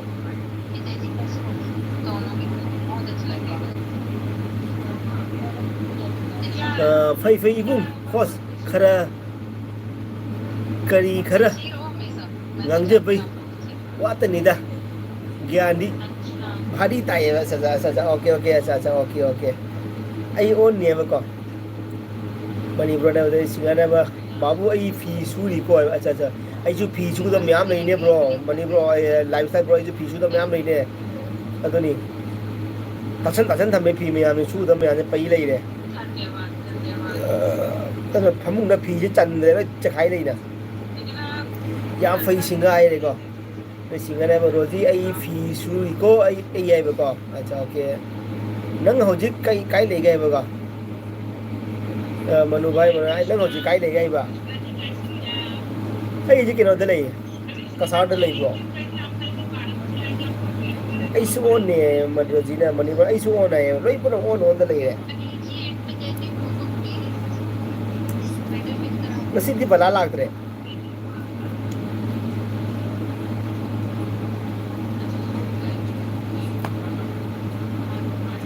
सुप्रीति ग्रेस भालो होयो secretary thank you so much होयो हिंग सीधा सु फी सिंगा बको भालो सुप्रीति थैंक यू सुप्रीति ए ले लापि बेटा राइंग ठक चरी लाइक तो बिरबो लाइक त निजा रोय दा बो लाइक सिदे बा नी रे सु पी दे दना अलग बगने पिनिंग में पीरा में पिनिंग दे पी दरे को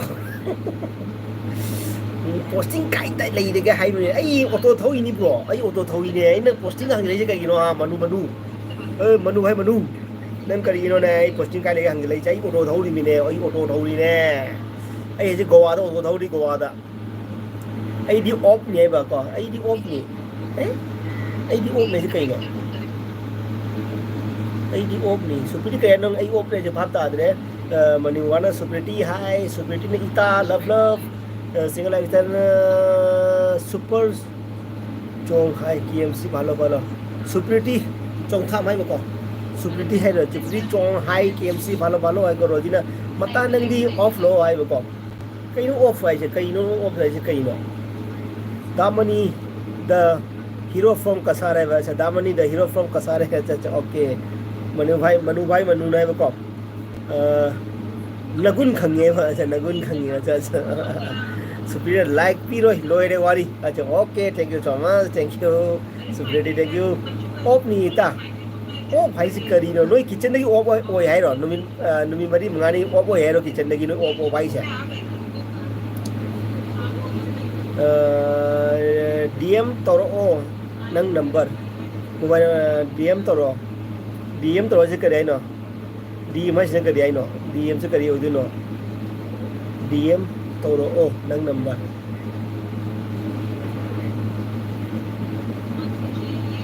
डीएम से कइनो ब्रो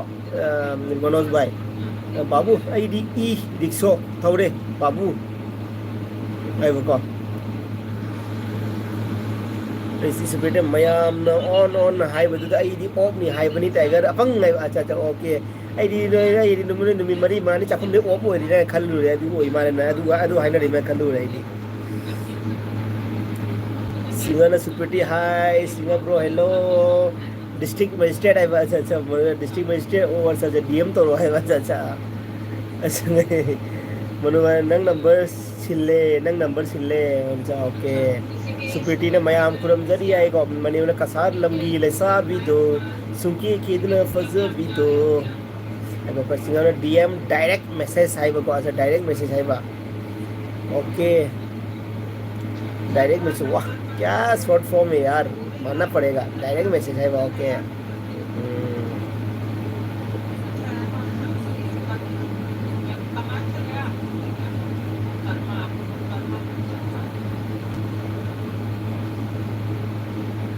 डीएम से मुक डॉलर की मनी होइरा मदी कई ताबदि ब्रो लाई सा डीएम से डॉलर की मनी है दी करी ताबदि डॉलर की मनी ब्रो होइरा मता दी डीएम आरगा मता इशू लई है रोजी ने को मनी वाना रोजी इशू लई को आई को मनु भाई मनु ना कॉल तौरा ओदा है बको ओके तरो के मनु ने नोक्सले को सुबीड इता आई मिट से पुमले याद रे इता अच्छा कई की पुमिनो आयु दिन चोंग में वारबो मनी इशू ये को इता आई मिचे पुमले दे सिंगना बा दम ओरे बाबू डीएम ओरे दोलाई मनी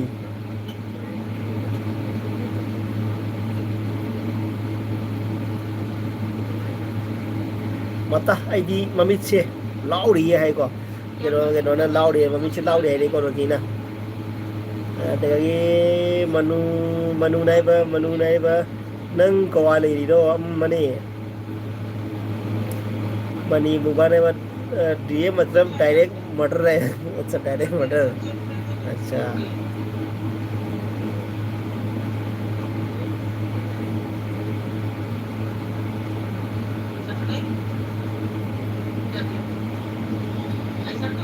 लाइव से टामनी है को सुपीडी ना नॉन स्टॉप नोंग चुमंदना पंगतुम ta tumning yai ba sa okay nang ho ji kai do nang lai supriti kai do nang lai se de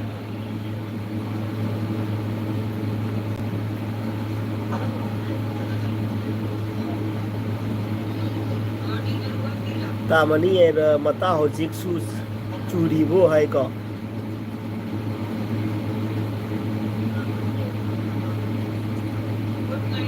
Singapore pi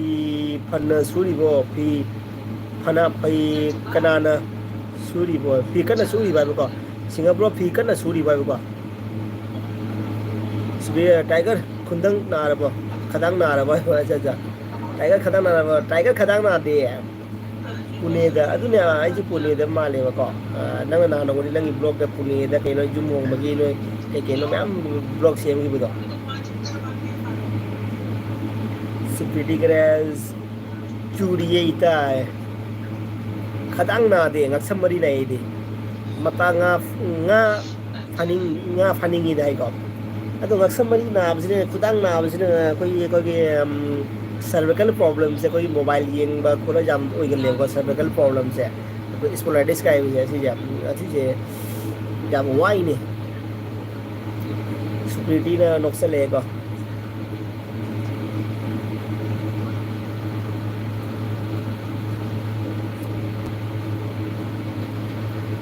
manu ne ba ko sifai punsi se noksale ko Supriti lao pha bai ta ko roji nga phasidana mata nga phasidana mata ai ko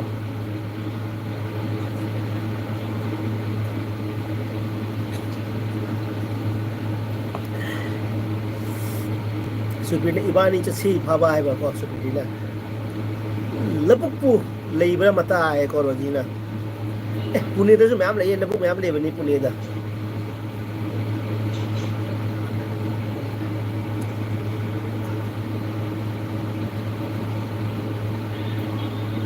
अखोय केनो पुना command hospital लेबदो खांग्रो कोई army hospital लेबदो खांग्रो Supriti नै काम लामना के दुगा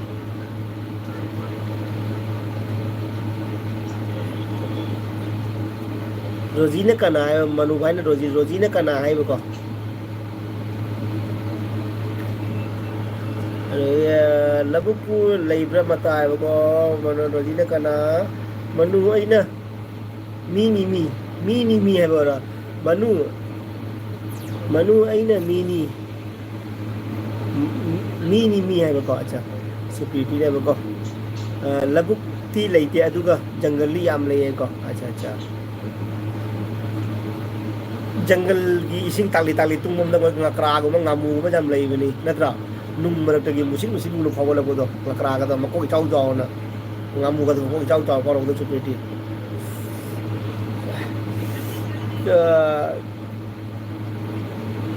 superiority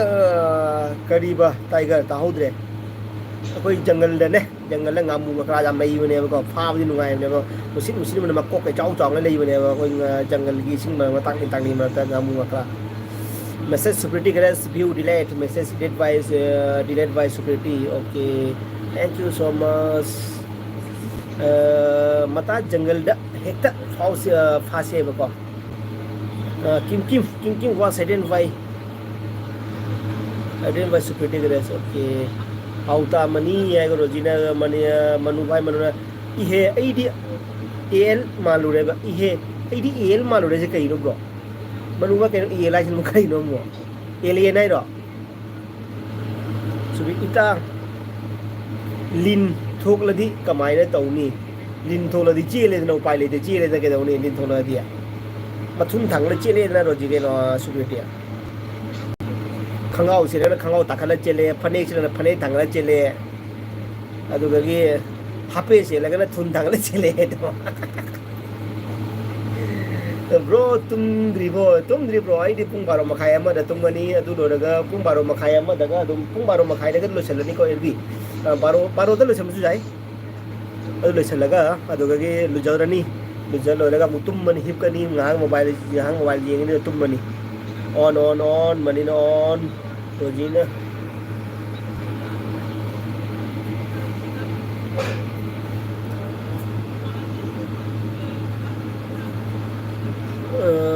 no mani another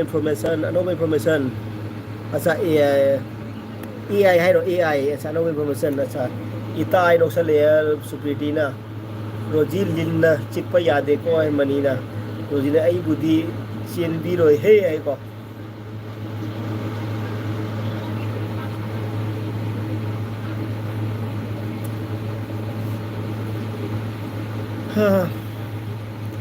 ano be bo sai ta roji lin chikpa yade ko ibung ai budi cien bi roi ne masi hot se ai ko no sale ko super tiger nang sono kitang subra hai no sale tamani chik senu moi chik ngai le ta bani chik ngai le ta bai ne ko roji ne ko tamani chik senu moi chik ngai le ta bai ne acha okay mara ai di chen mana ai di chen mai ai di chen mai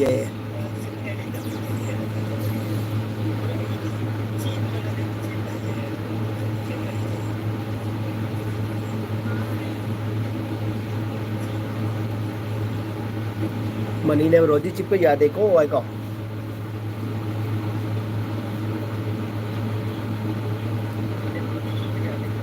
ai di tumil không ngani ba asa twin không ngani ba yang di twin pa masul lin na changa di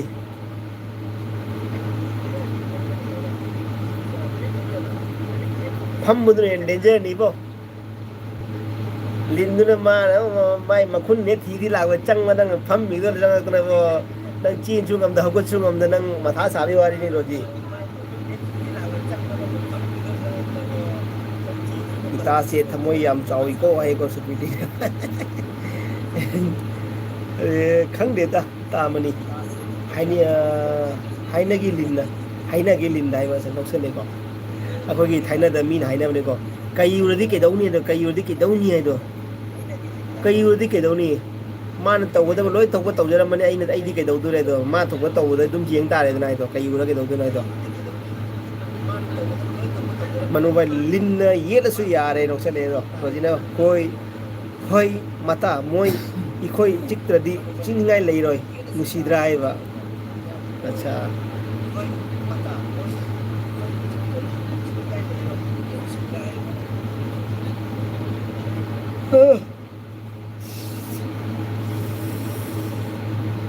superiority ni ita ai no se le ko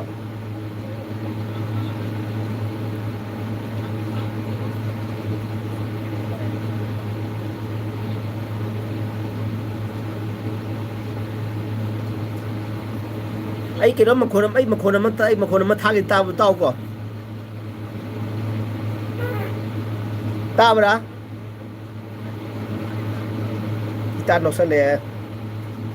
manu vai the roji ai có the roji ai manu vai nè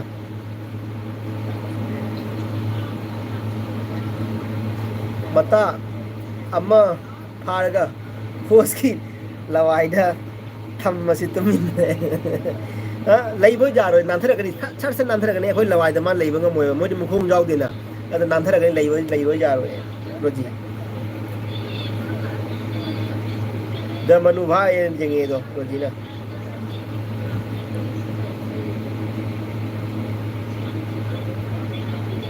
nang mami jam phajam khalla thammi ne manu bhai manu hai na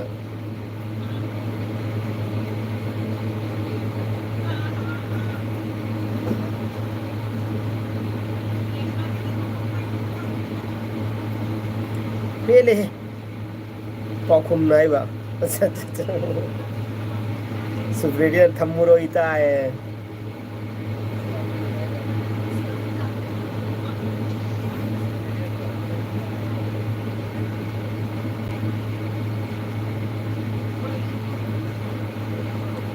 anh mùi bún ta hậu rồi mẹ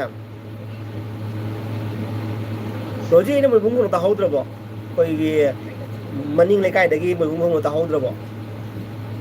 mình bữa ta hậu rồi bỏ lifestyle ta hậu rồi bỏ super ta hậu rồi bỏ luôn mẹ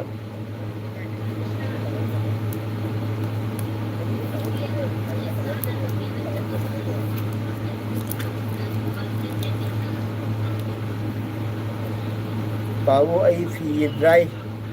đâu để coi có ok ok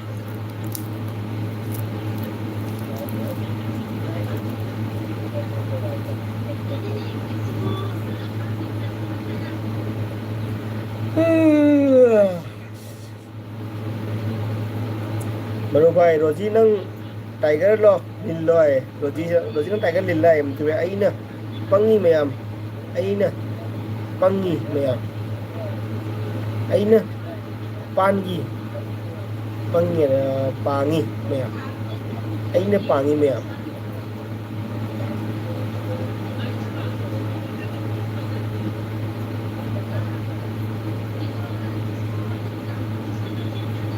cái gì hay là sự quyết định ấy nè pangi này mẹ mai chứ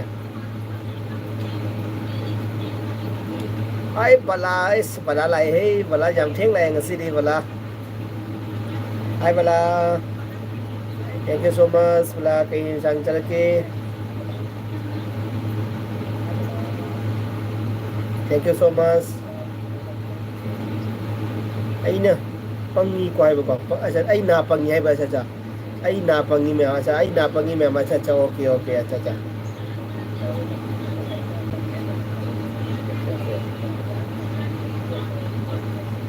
Supriti bye bye okay Supriti bye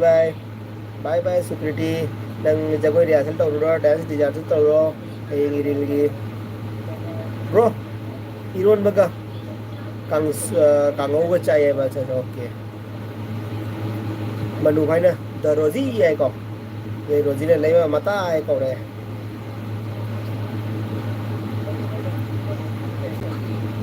thôi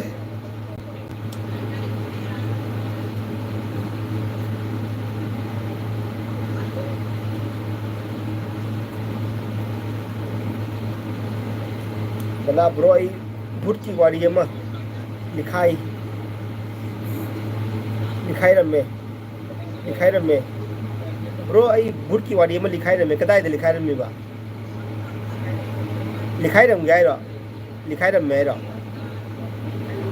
Manu भाई मनु है ना दे है आई बा मता चल लगे रोजी ना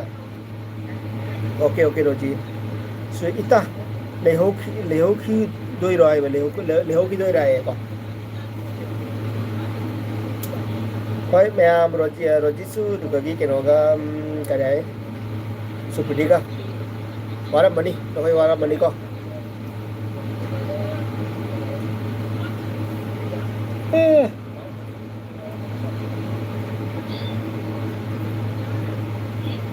manu mai nang yaw na karam chakane koi ta chalage isa nupi Chanupi lay sa Chanupi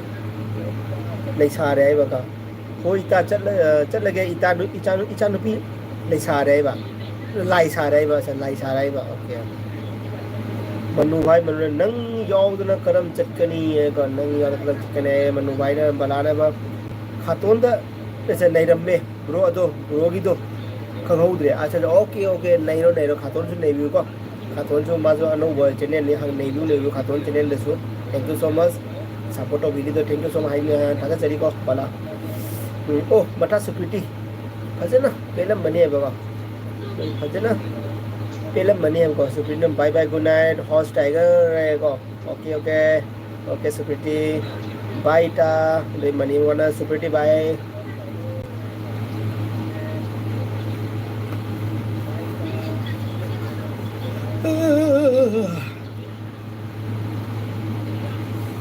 as puk se ware pham da ware ko puk se kadang de phala de ko kadang ko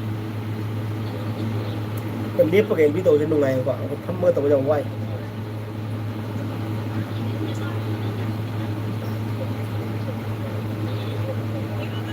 lakani haiba kabun tunsu bala bro KMC ai dong si keno bala jano ai ding si chicken lollipop ko adung agi fried rice Szechuan fried rice ko adung agi noodles chare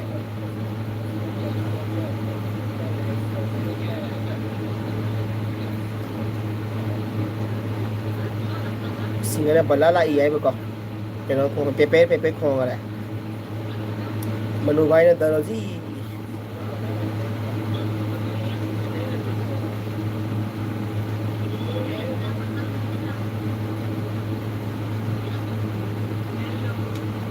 manu daroji so or sai ko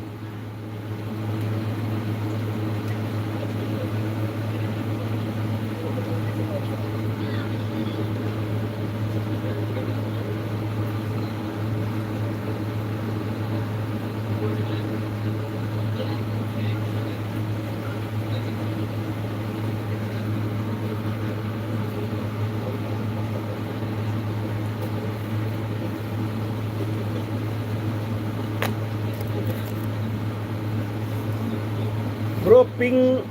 ama sugi furit message dile sort of bro ping ama sugi furit dile di yam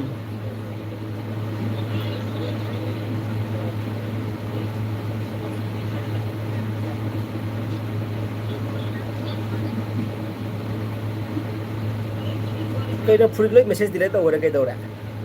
भाई मताई सु on ni tum no ya de ko manu bhai hadin by short kap पर kai dore loi katha kare kai dore balagi message katha kare message by short couple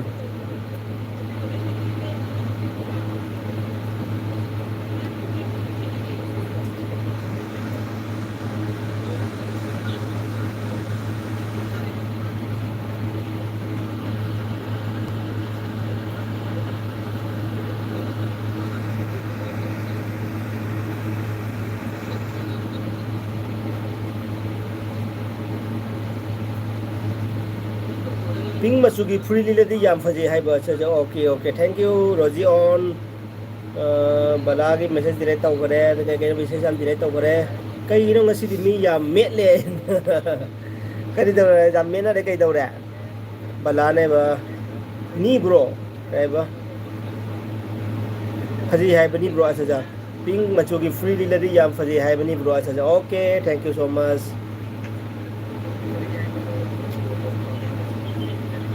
okay thank you boy mày này cái pin mà chụp lên tại đây con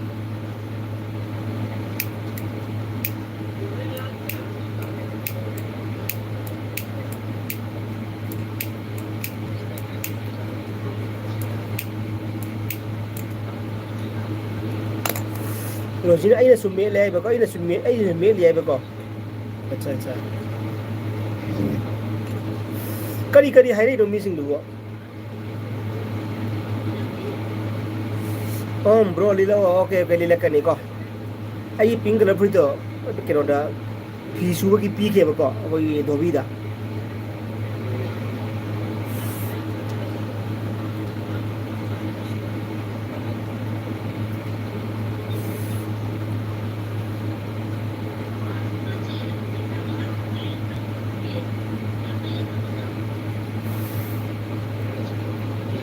Chiroji KMC ko bala na ba bala bro lila o ko ke rojine ba machil thirek po host ani mak adui ne ba acha okay okay machil thirei ra okay okay acha acha saugri inau bala ba ko rojina Chiroji kanano bala na Chiroji kanano hari ba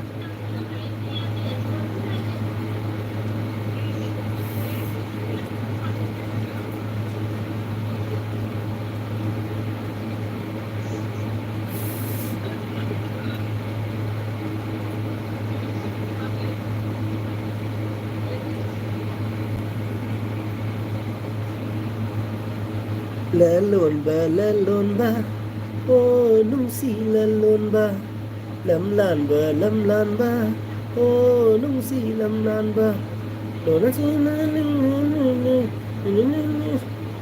ngasi unare hai du na amu ang si amu una si hai ganu ding ding ding ding ding ding ding ding ding ding ding ding ding ding ngasi unare oi ngasi unare unare hai duna ang chitam una si hai ganu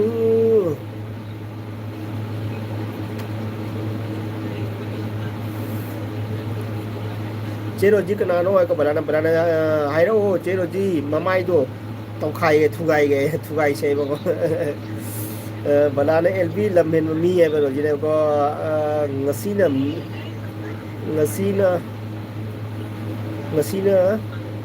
lamhen mi ngasai na met khare inau bala ai ba ko ngasai ni mele mi ro ji so Chiroji nang LB tha bro ai ba ko ro jine tha de inau bala ai ko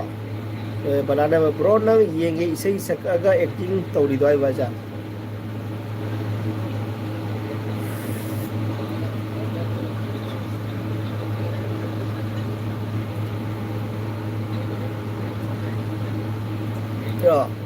ngasi unare hai du na amu hang si amu una si hai ganu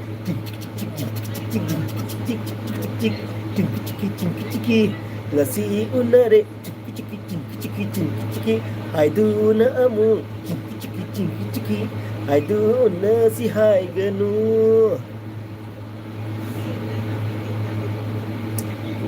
isai do fajabne do siram fajabne dra ngasi unare hai du na amu hang si amu una si hai ganu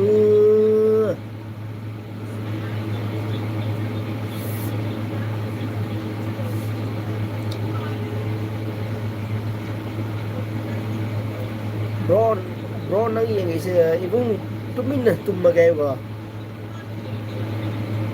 ibung tumninge tumagay ba ko tumninge tumagay aja tumo roji tumo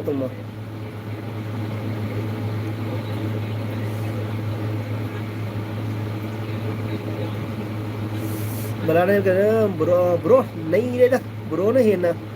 chiki hai sini bro na acting di wah clap thank you bala thank you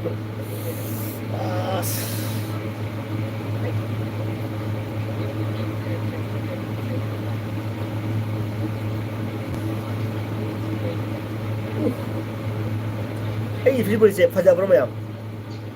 jam na tang de da ohong free ni chahi kya phare ma se chahi ahum phare se free se leiba khabi asam tum ri bro ai ba ko tum ri bro aina goa da ne ko train showroom do mall do doi lo ne ba ko lisinga ma chamri na pi lo ne ba si free se ni fa yam ngai mani bro fajai bala bro ai live se yam thieng khare sau ko sau de da bala bala sau de kai ro kai sau de bala thieng e dai ba ko kasam ne ba thieng bro bala ja fajai bro ai ko thank you so much mani bro thank you bala thank you so much kasam so thank you ko thieng ai be ba da thieng ko solution la param khai ta re ko jadi mayam losen losiro tang bai habiro mayam balla mani bro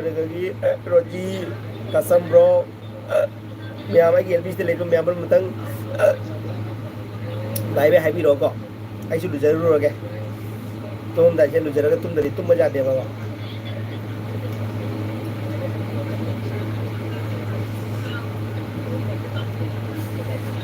Lucy, good night, bro. Bye bye. Okay, bye bye. Kasam, bro. Thank you so much. Ko bye bye. Ko good evening. Hey, like them. Bye. Good evening, bro. Thank you so much. Jam theng like ko. Lam dasi da. Thank you so much. To lam dasi lag bi da matlab jam nungai jare. Ko ye good evening, bro. Lag bi basi su jam nungai jare. Thank you so much. Good evening, bro. Bye bye, bro. Good night and good morning. Okay, okay. Good morning. Good morning. Good morning. Balasin. Good morning.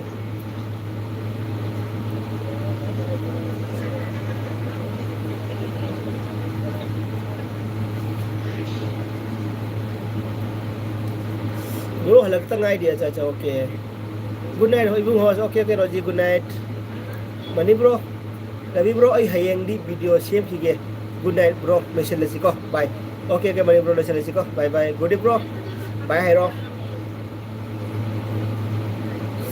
Good day, bro. Ngasi tinjang hao, bro. Ngasi tinjang hao, mani ngasi Wednesday ni na. Smoking, injurious to health. Okay.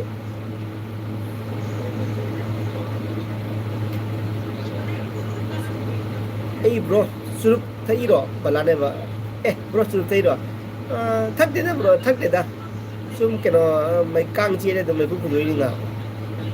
Ở đâu nín lười thua cái, ở đâu mất lười thua cái đấy.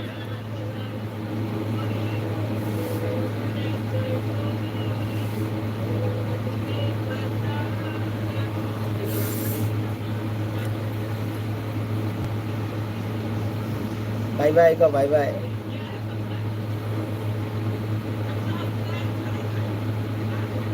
Personally, thakwa natte manam nam manen jasa tak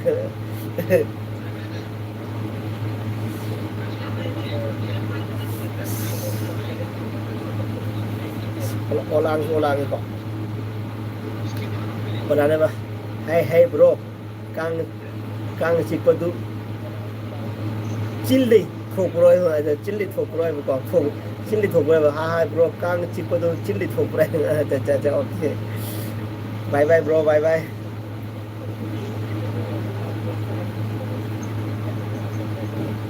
Ma'am tôi đi co.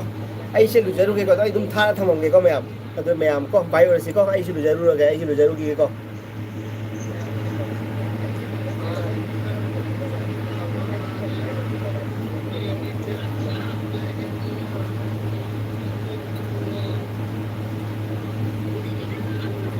Good day, bye bye bro. Mấy tay xài con nó bơ ngay khô ai bơ ras mấy tay xài con này ngay khô ai bơ. अच्छा. Okay bro, ras mấy tay xài con. Thank you so much bro. Ai ghi lại với thằng magta. Bye bye pung nama. Balana bye bye bye bye. Aro ras xài con mấy tay ngay khô ai đi nè bro. Thank you so much ras mấy tay like to video mo ras mấy tay.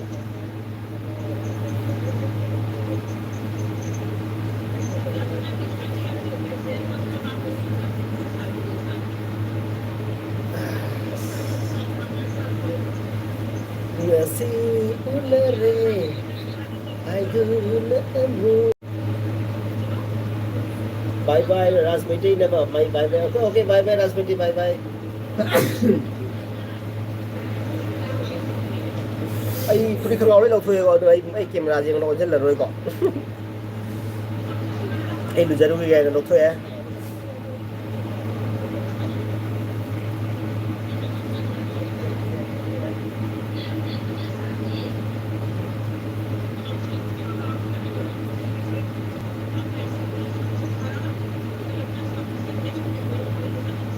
asal bro se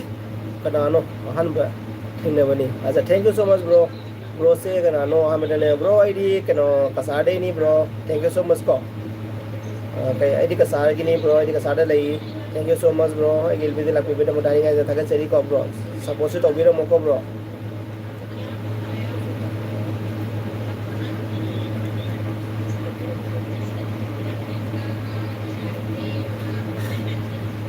Edi Goa da le Goa da. Koi ai ba ko mani sai kom bro na koi ai ba ko.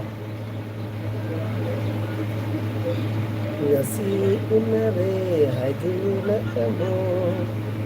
Hai si kamu una si hai gelu.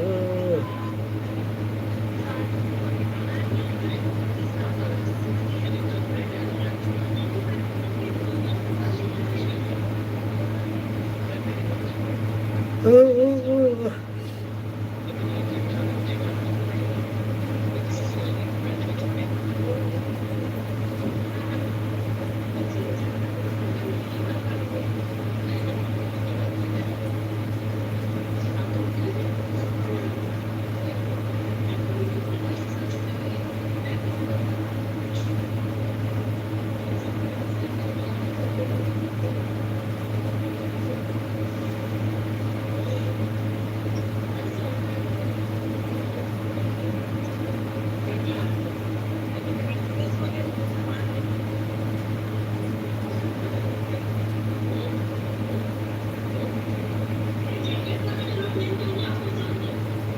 ấy không có đây có em đang bà thun chân ngủ con bây giờ đâu kìa.